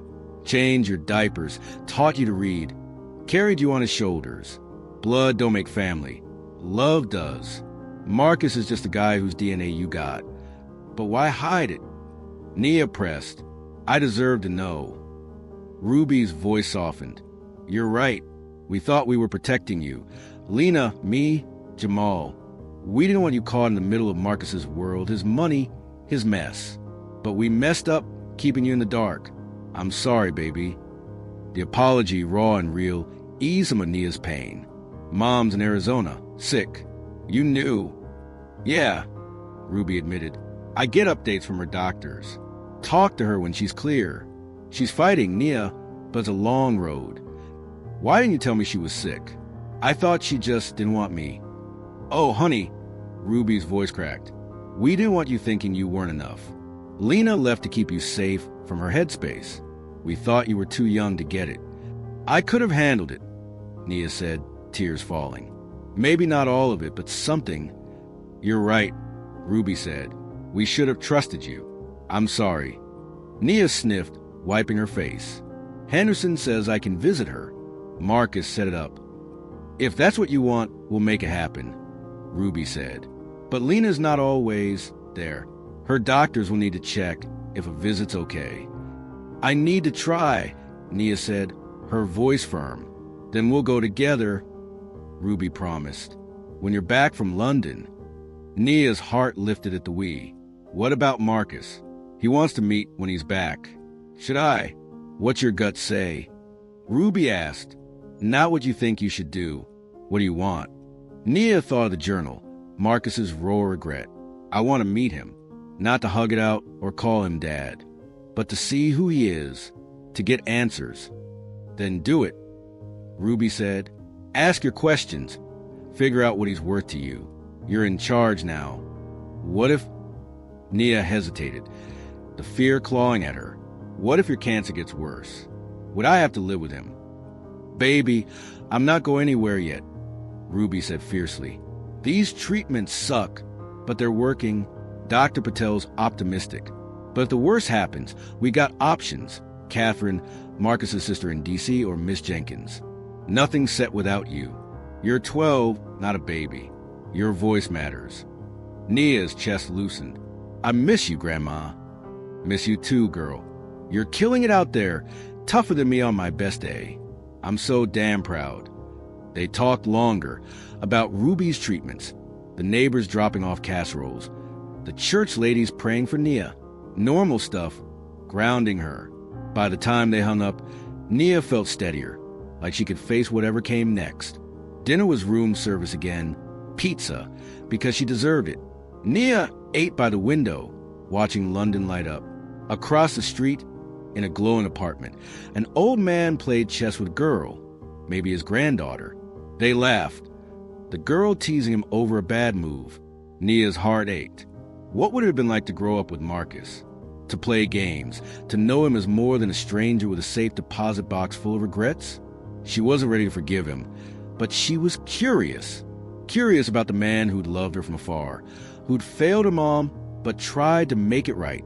Curious about the path ahead, messy and uncertain, but hers to shape. Morning brought a text from Henderson. Marcus is clear to travel. Arrives tonight. Meeting tomorrow at 10 a.m. at the office? Your call. Nia's heart raced. Tomorrow, she'd face him. She typed back, yeah, 10 works. Then, needing a break from the heaviness, she added, can I see some of London today? Ms. Powell can take you, Henderson replied. She knows the city. Any ideas? The British Museum, Nia texted. She'd read about it in her library books, dreamed of its treasures. Today, she'd see it for real. Lydia met her in the lobby at 10. Her gray suit swapped for jeans and a sweater, her copper hair loose. Ready to play tourist? She asked, grinning. Born ready, Nia said, managing a smirk. Let's do this. The British Museum was a beast. Columns like a Greek temple, halls stuffed with history. Egyptian mummies, Greek statues, the Rosetta Stone. Lydia was a nerdy guide, dropping facts and funny stories. This statue, she said, pointing to a marble warrior. Some Victorian dude thought it was indecent and slapped a fig leaf on it. Got laughed out of town. Nia snorted. People are dumb. Always have been, Lydia agreed. At the Rosetta Stone, Nia stared, awed. This thing unlocked a whole language? Yup, Lydia said. 3 scripts, 1 text. Cracked the code for hieroglyphs. You studied the stuff? Nia asked. Ancient languages, Lydia said. Before I sold my soul to law. Loved reading old scripts, Linear B, Akkadian. But law pays the bills. Why'd you switch? Nia asked, curious. Lydia shrugged, a bit wistful. Practicality. You can't eat passion. But I miss it sometimes. Digging into the past, no clients, just stories. Nia nodded, understanding more than she expected. Sounds like you and me both, trying to figure out what's real. Lydia's eyes softened. You're doing better than most, Nia. This city's got stories. Let's find a few more. As they wandered the Assyrian gallery, Nia noticed a man lingering nearby. Mid-40s, leather jacket, too casual for a tourist. He kept glancing her way, his phone half raised like he was texting, but not. Her street smarts kicked in, the same instincts that kept her safe in Baltimore. Lydia, she whispered, that guy's watching us. Lydia followed her gaze, her face tightening. Stay close, she murmured, steering Nia toward a crowded exhibit. The man followed, keeping his distance but not subtle enough. Nia's pulse quickened. Was he one of Marcus's people, keeping tabs? Or something worse? Lydia, you know him? Nia asked, her voice low. No, Lydia said, her tone sharp. But I don't like this. Let's move. They slipped through the crowd, Nia's hand tight on her backpack. The man trailed them to the Roman gallery, then vanished as security passed. Lydia pulled out her phone, texting Henderson. Just in case, she said, forcing a smile. Probably nothing. But Nia wasn't convinced. Someone was watching, and she bet her new trust fund it was tied to Marcus. Her world was getting messier, and she was done being a pawn. Nia's day with Lydia Powell had been a lifeline, a chance to breathe amid the storm of revelations. Over lunch at a bustling cafe near the British Museum, their conversation shifted from polite tour guide chatter to something rawer. Nia, her burger half eaten, leaned forward, her curiosity cutting through her usual guardedness. Lydia, how much do you know? About me, Marcus, this whole mess? Lydia sipped her sparkling water, her green eyes thoughtful. The legal stuff, trust fund, guardianship plans, the basics of your situation. But the personal details? That's between Henderson and Marcus. I get the Cliff's Notes, not the novel. Nia snorted. Lucky you. I'm stuck living the unabridged version. She paused and asked, What's Marcus like? Not the lawyer version. The real one. Lydia set her glass down, choosing her words like they were live wires. He's intense. Fair but demanding. Runs his empire like a general. But there's this shadow over him, like he's carrying a ghost he can't shake. Nia nodded, the description matching the Marcus she'd glimpsed on the plane, polished or haunted, and the regret-soaked journal entries she'd read. You think he's for real? Wanting to know me now, after all this time. I think he's trying, Lydia said softly. Whether that's enough, only you can decide. Nia leaned back, picking at her fries. I'm meeting him tomorrow, kind of freaking out. No kidding, Lydia said, a wry smile breaking through. You don't have to have it all figured out. Tomorrow's just a conversation, not a contract. You get to decide what he means to you, or if he means anything at all. The simplicity of it. Treating the meeting as a starting point, not a verdict, eased a knot in Nia's chest. She didn't have to forgive Marcus, play daughter, or even like him. She just had to show up, ask her questions, and see what felt true. The rest of the day was a whirlwind of London's icons. They strolled along the Thames, the river glinting under patchy clouds, and toward the Tower of London, where Lydia's nerdy side shone, rattling off tales of beheaded queens and cheeky ravens. Legend says if the ravens leave, the kingdom falls, she said, pointing to a black bird strutting like it owned the place. They clipped their wings to be safe. Smart, Nia said, smirking. Can't have birds triggering the apocalypse. The London I was next, its slow climb offering a jaw-dropping view of the city, Big Ben, Parliament, the sprawl of history and chaos below. Nia pressed her face to the glass, feeling like a kid again, not a girl carrying a fractured family in her backpack. This place is wild, she said, half to herself. Glad you think so, Lydia replied, her tone warm. London's got its flaws, but it's got heart. Back at the Claridge, Nia thanked Lydia in the lobby, meaning it. Today was exactly what I needed. My pleasure, Nia, Lydia said, her smile genuine. You're tougher than most adults I know. Whatever's next, you've got this. Alone in her suite, Nia ordered pizza, screwed the menu's 20-pound salads, and flipped on the TV, landing on a cheesy British game show. The distraction kept her mind from spiraling toward tomorrow's meeting with Marcus. After dinner, she called Reby, their nightly ritual grounding her like nothing else. Hey, Grandma, Nia said, curling up on the sofa. London's nuts. Saw the Tower of the Eye, all that touristy stuff. Sounds like you're living it up, Reby said, her voice warm but tired. How's my girl holding up? Nervous, Nia admitted. Marcus gets here tonight. I'm seeing him tomorrow. How are you feeling about that? Reby asked, her tone careful, like she was giving Nia room to breathe.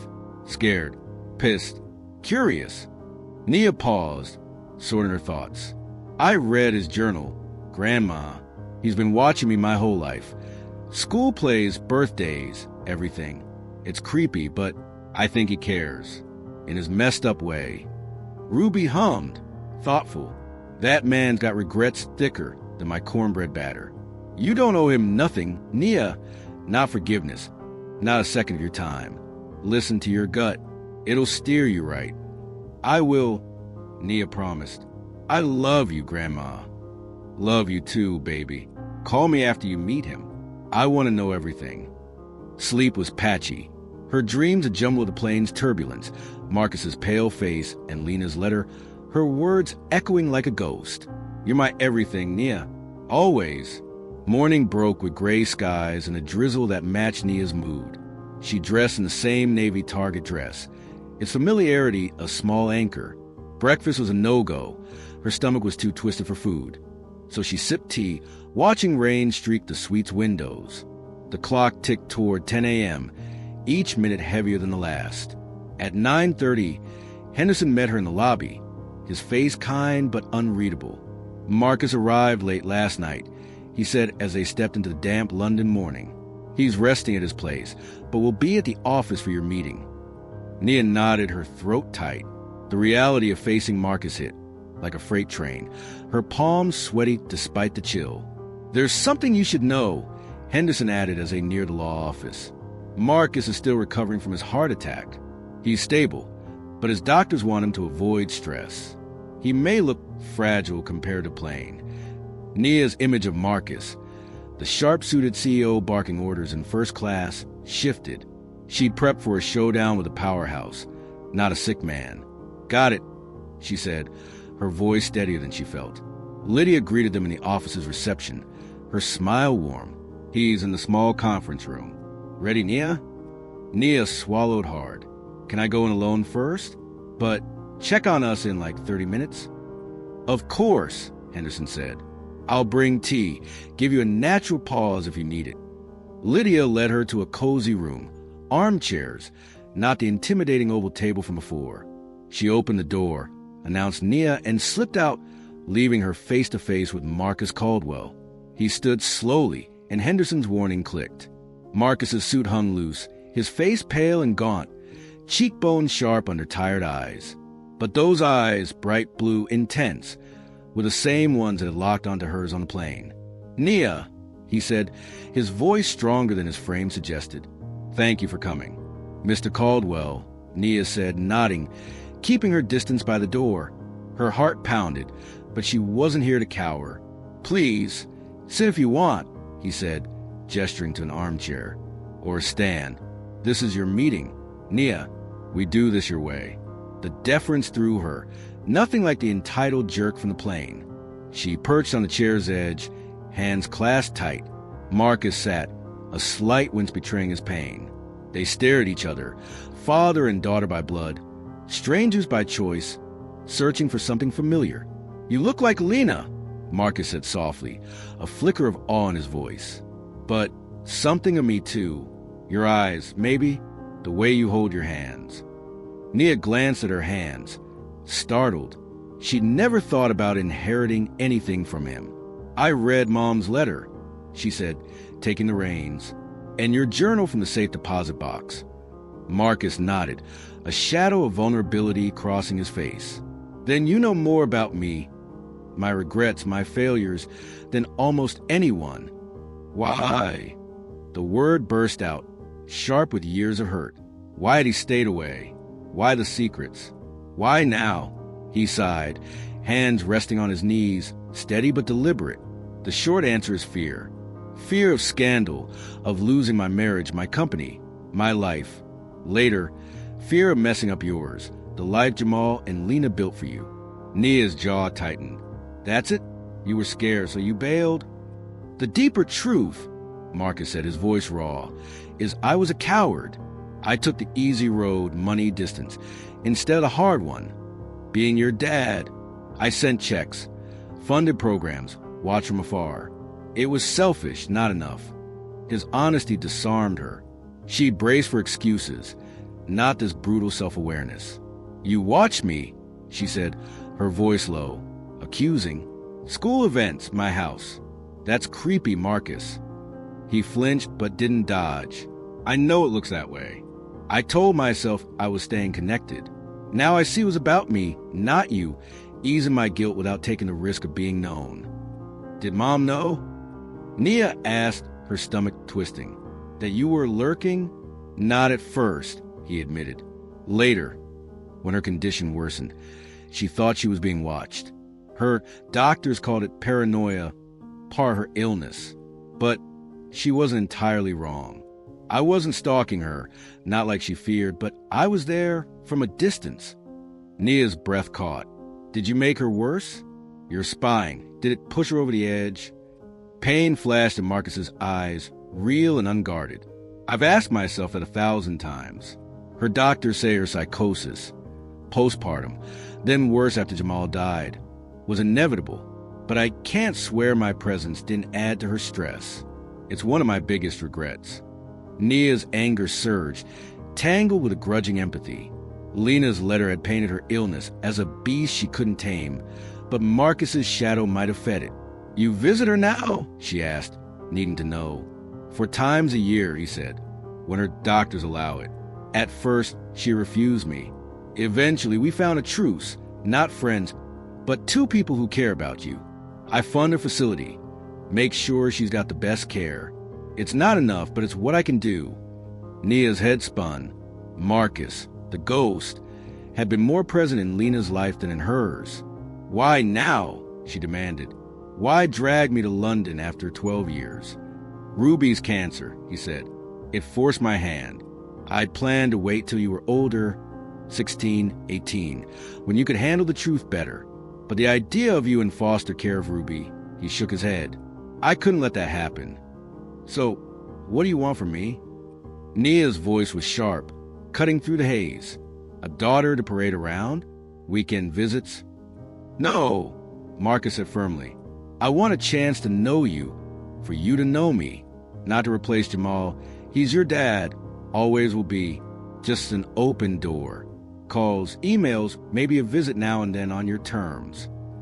Nia blinked, thrown by the lack of demands. She'd expected a power play, not this quiet offer. "I'm still pissed," she said, the truth spilling out. "About the lies, the years you weren't there, the way my whole life's a puzzle now." "You should be," Marcus said, no defensiveness in his tone. "Your anger's real. I don't expect you to bury it." A knock interrupted. Henderson with a tray of tea and biscuits. "How are we doing?" he asked, neutral as ever. "Talking," Marcus said, glancing at Nia. "Honestly." Nia nodded. "Yeah, honest." "Tea," Henderson offered, pouring 2 cups before slipping out. The break gave Nia a second to breathe. She sipped the tea, her mind racing. Marcus wasn't what she'd expected. Not a villain, not a hero, just a man who'd screwed up and knew it. "Tell me about you," she said suddenly, surprising them both. "Not Mom, not me. Who are you?" Marcus's lips twitched, a faint smile. "Fair question. Not sure I'm all that interesting outside work, but I'll try." Over the next 20 minutes, he laid out his life. Born of money in Connecticut, Exeter, and Harvard, married young to Elizabeth, a society girl who matched his world. 2 kids, Michael, 37, a lawyer with a family. Claire, 35, a doctor, married with kids. His tech empire, built from the ground up, now a global player. A marriage that looked perfect but was hollow, held together for show. His sister, Catherine, the rebel professor in D.C. who'd known about Nia from the start and pushed him to do better. "Catherine's a good one," Marcus said, a warmth in his voice Nia hadn't heard before. "She's been my conscience, telling me I was an idiot for staying away." "She got kids?" Nia asked, curious about this mystery aunt.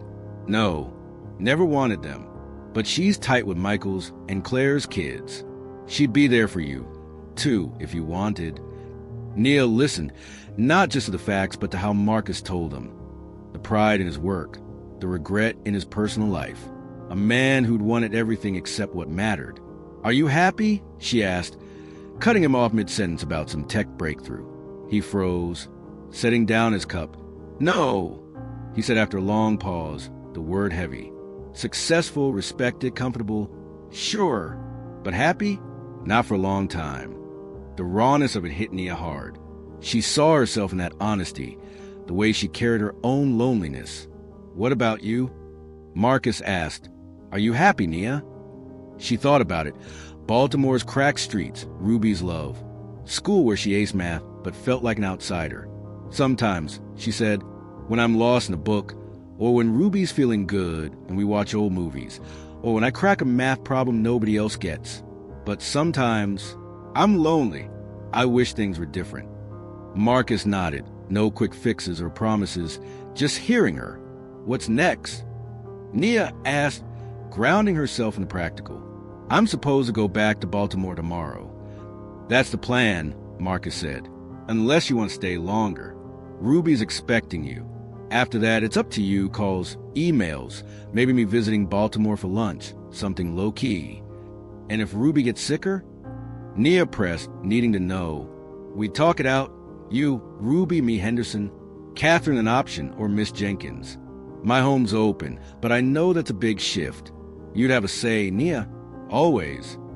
The promise echoed Ruby's, easing her fear of being handed off like luggage. "I think I'd like to try calls. she said slowly. Maybe emails, to see if there's anything worth building. Relief flashed across Marcus's face, quickly tempered. I'd like that, but I need you to know Jamal's your dad. Always will be. I'm not trying to take that. Good, Nia said firmly. He earned it. You didn't. Marcus nodded, accepting it. What do I call you? Not Dad. Marcus is fine, he said. Or Mr. Caldwell, if that's easier. We'll figure it out. I want to see Mom, Nia said, shifting gears. Reby said we could go Arizona. I'll set it up, Marcus promised. Her doctors will need to approve, but I'll make sure it's ready when you are. Another knock. Henderson again. It's been nearly 2 hours, he said. Mr. Caldwell's doctors advised against overexertion. Nia glanced at the clock, stunned. Time had vanished in their talk. Yeah, you should rest, she said, standing. Marcus stood too, slower, his fragility clear. Thank you, Nia, for listening, for being honest, for giving us a chance. She nodded, unsure how to end it. A handshake was too stiff, a hug impossible. I'll call you, she said, the simple words heavy with promise. As Henderson led her out, Nia glanced back. Marcus sank into his chair, exhaustion and a strange peace on his face. Back at the Claridge, Nia was barely through the door when her phone buzzed. A text from an unknown number. Nia, it's Claire. Can we talk? I'm in the lobby. Her stomach dropped. Claire, Marcus's daughter, her half-sister, who'd stormed into the law office, all fire and accusations. Nia hadn't expected to hear from her again, let alone see her. She typed back, give me 10 minutes. In the lobby, Claire stood by a potted plant, her designer coat swapped for a sweater and jeans, her sharp features softer but tense. Nia, she said, spotting her, I owe you an apology. Nia crossed her arms, wary. For what? Calling me a gold digger. Claire winced. Yeah, that, I was out of line. I didn't know the whole story. Just bits and pieces Dad told me last week. I thought you were, I don't know, a threat. A threat? Nia raised an eyebrow, her sarcasm sharp. I'm 12. What am I gonna do? Steal your inheritance? Claire laughed, a short, nervous sound. Fair point.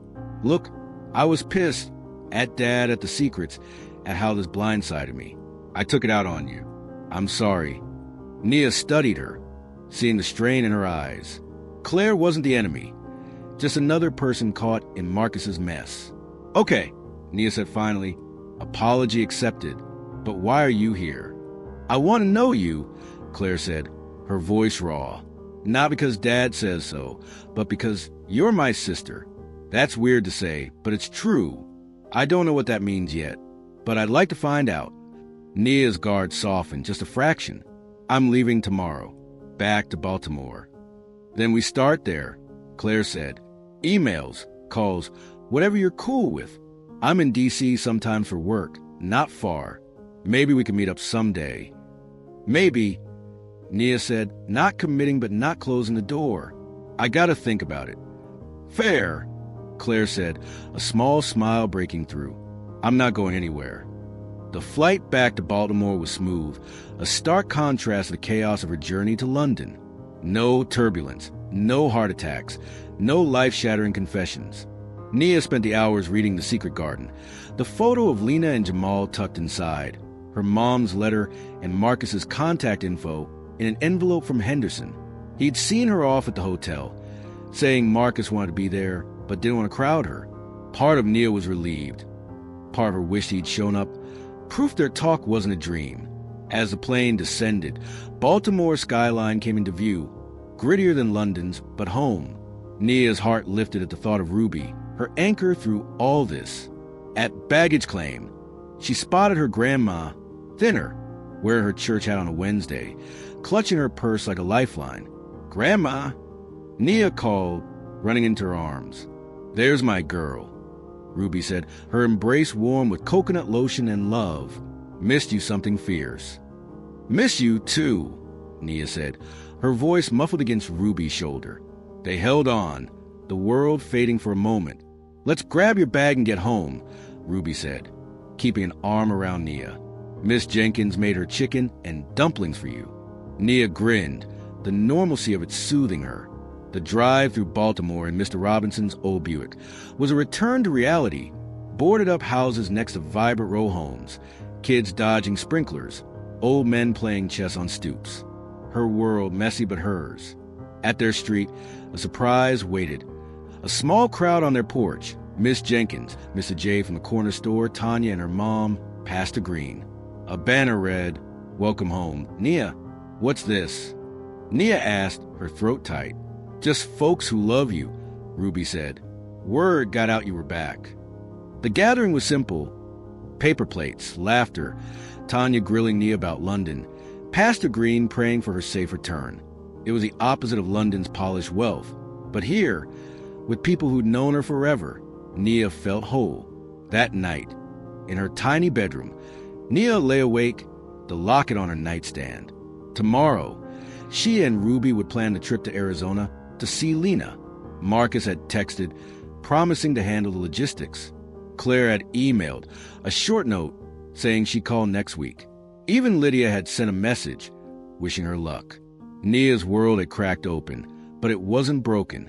It was bigger, messier, full of people, Reby, Lena, Marcus, Claire, who loved her, flawed as they were. She wasn't ready to forgive, not fully, but she was ready to try, to ask questions, to build something new, to find her place in this tangled family. She closed her eyes, dreaming not of planes or secrets, but of a garden, wild, overgrown, waiting for her to tend it. The Baltimore night settled around Nia like a familiar blanket, the air thick with summer heat and the hum of neighborhood life. Distant sirens, kids being called inside, a car stereo thumping past.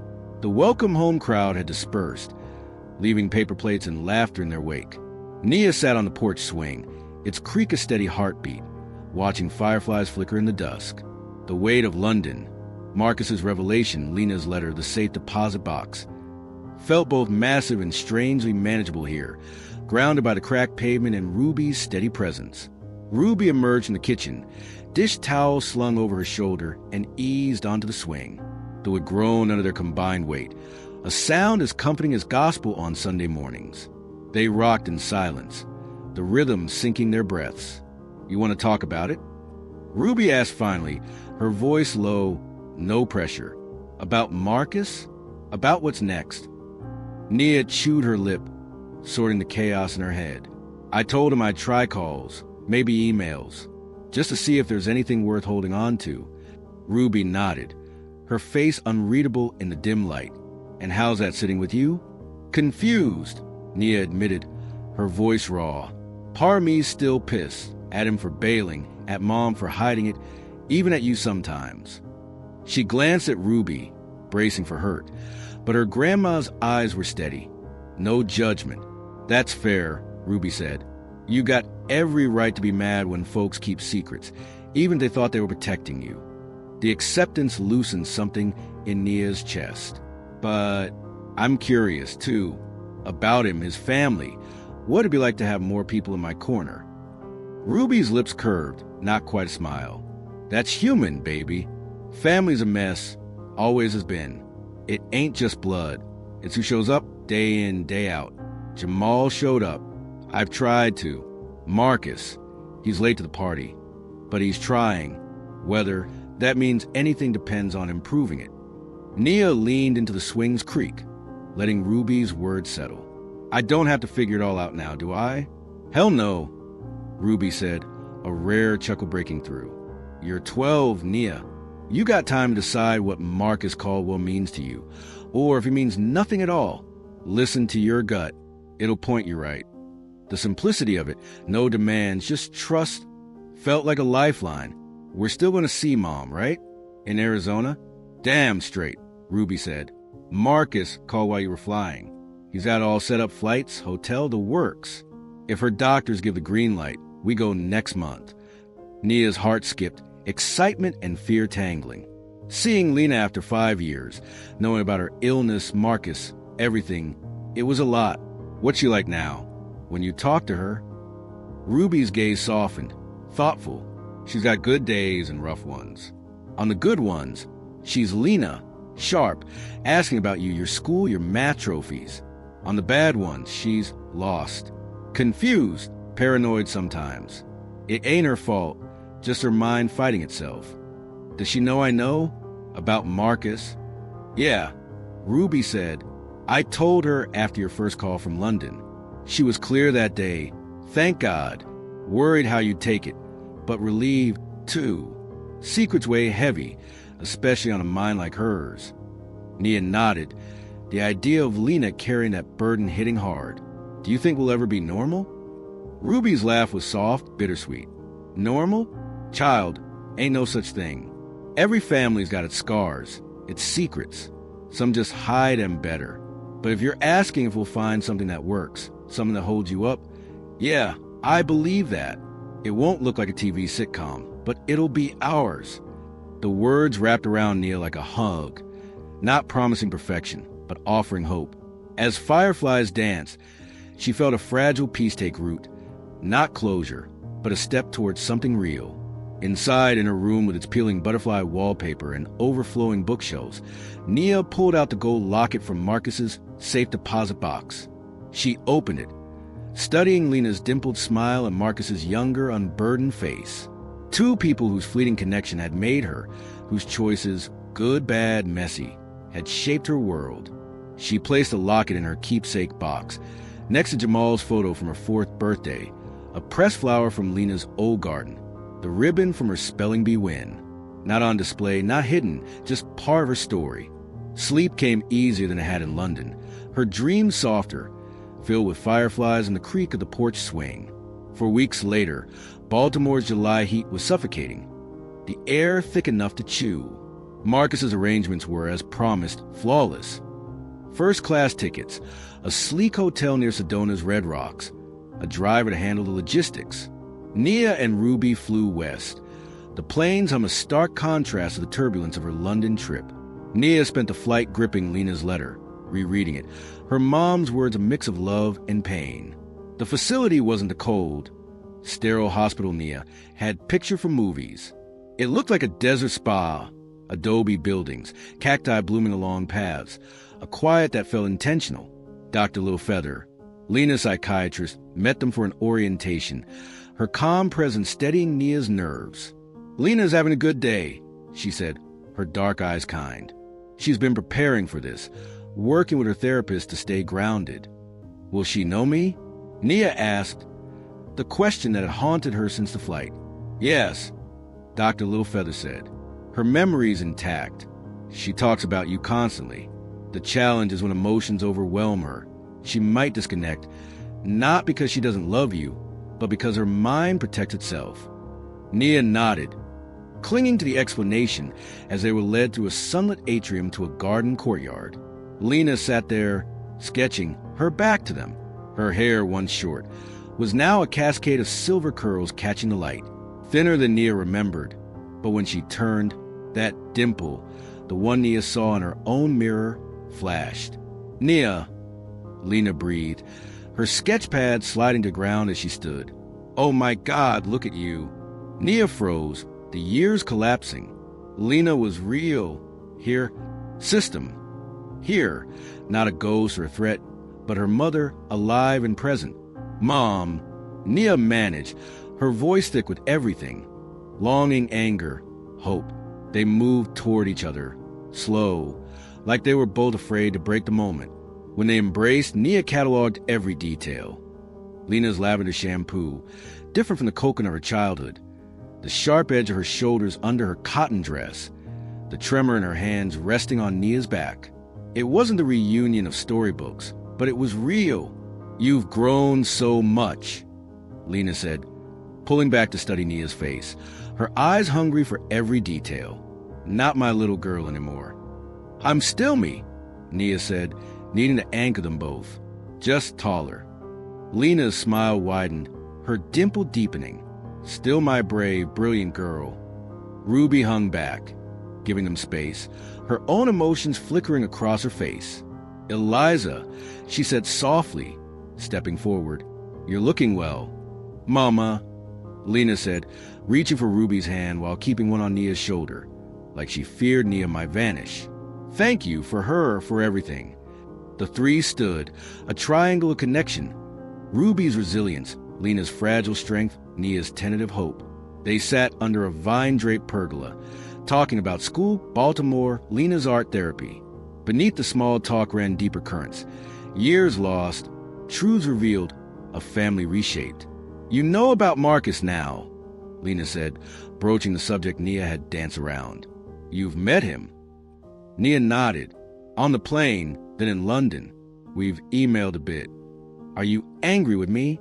Lena asked, her gaze steady but vulnerable. For not telling you? Nia had rehearsed this, but her planned words fell hollow now. She said raw. At first, I was furious. At you, Ruby, Marcus, everyone.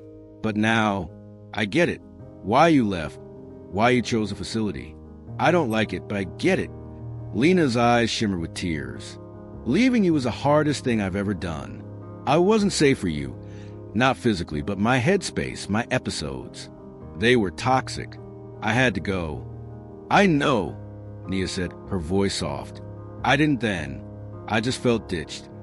Ruby took Nia's hand. We thought we were shielding you from Marcus, from Lena's illness. Looking back, we could have done better. Let you in on some version of the truth. The acknowledgement, honest without excuses, easy ache Nia carried. Do you want Marcus in your life? Lena asked, cutting to the core. That's your call now, not mine. Nia exhaled, the weight of her choice heavy. I don't know yet. We're testing the waters. Calls, emails. Slow. Lena nodded. Smart. Marcus is complicated. Flawed like us all. But there's good in him, buried under his need for control. Be careful, but don't close the door. He visits you, Nia said, still stunned by that fact.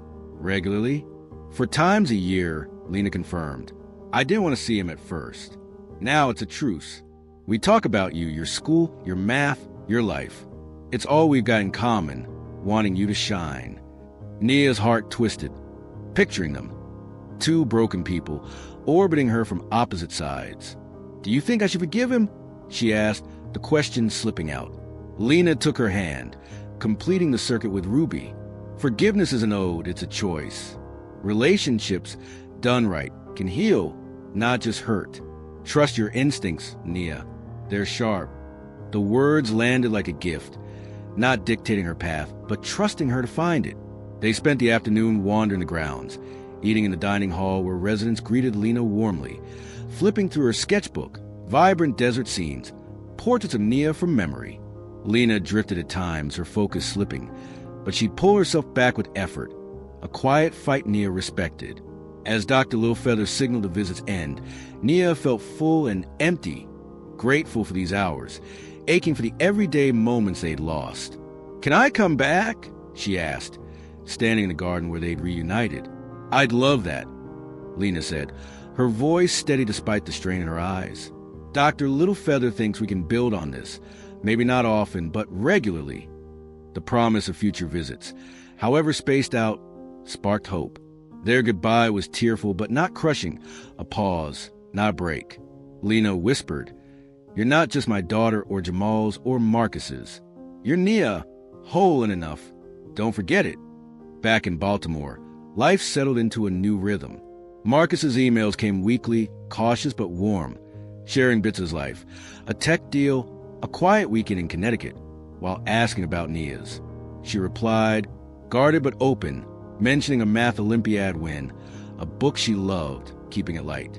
In November, he visited Baltimore, meeting her for burgers at a diner near her school. It was awkward, small talk stilted, silences heavy, but not awful. A start. Quarterly trips to Arizona became routine.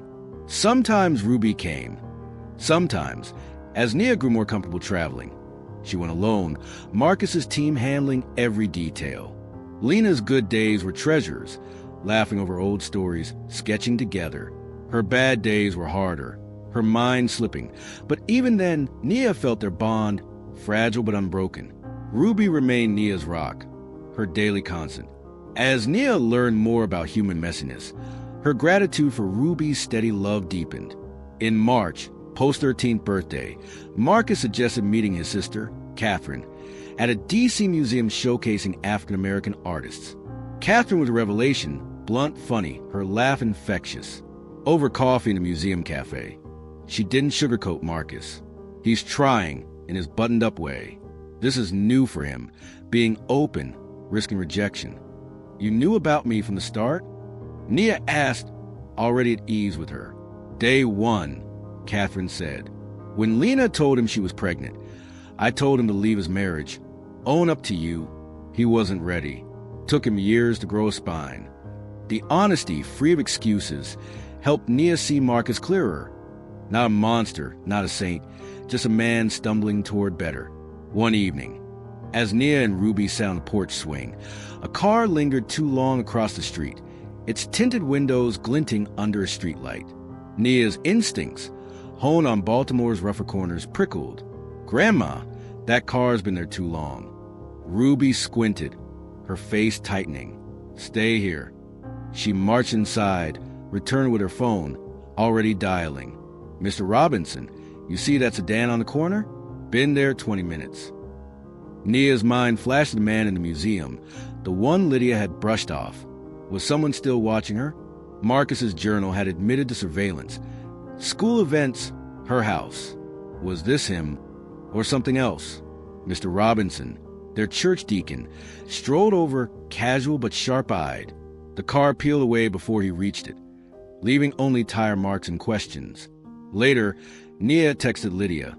Saw a car watching my house. Same vibe as a museum guy. Marcus? Lydia's reply was quick. Not Marcus. He's in London, and he swore off that years ago. I'm digging into it. Stay sharp. The uncertainty gnawed at Nia. Someone was circling her life, and she wasn't sure if it was Marcus's past catching up or a new player. She wasn't scared, though. Baltimore had taught her tougher lessons than that. Summer rolled around, a year since the flight that cracked Nia's world open. She and Reby were back on the porch swing, fireflies winking in the dusk, the creak of the swing a steady pulse. How you holding up? Reby asked, her voice warm but searching. Marcus, Lena, all this change? Nia took stock, her 13th year a crash course in complexity. I'm okay. Not fixed, not perfect, but finding my way. That's the game, Reby said, nodding. Day by day with what you're given. I've been thinking about forgiveness, Nia said, her voice steady. Not just for Marcus, for Mom, for you. It's not just for them. It's for me. Letting go of the hurt so I can move forward. Ruby's eyes softened. That's big, Nia. Wisdom like that comes from walking through fire and coming out stronger. They rocked in silence, the neighborhood alive around them. Nia's life wasn't a neat bow-tied story. It was messy, real, hers. Jamal was her dad, his love etched in her bones. Lena was her mom, distant but fighting to stay connected. Marcus was something else, not a father but a presence, earning his place one call at a time.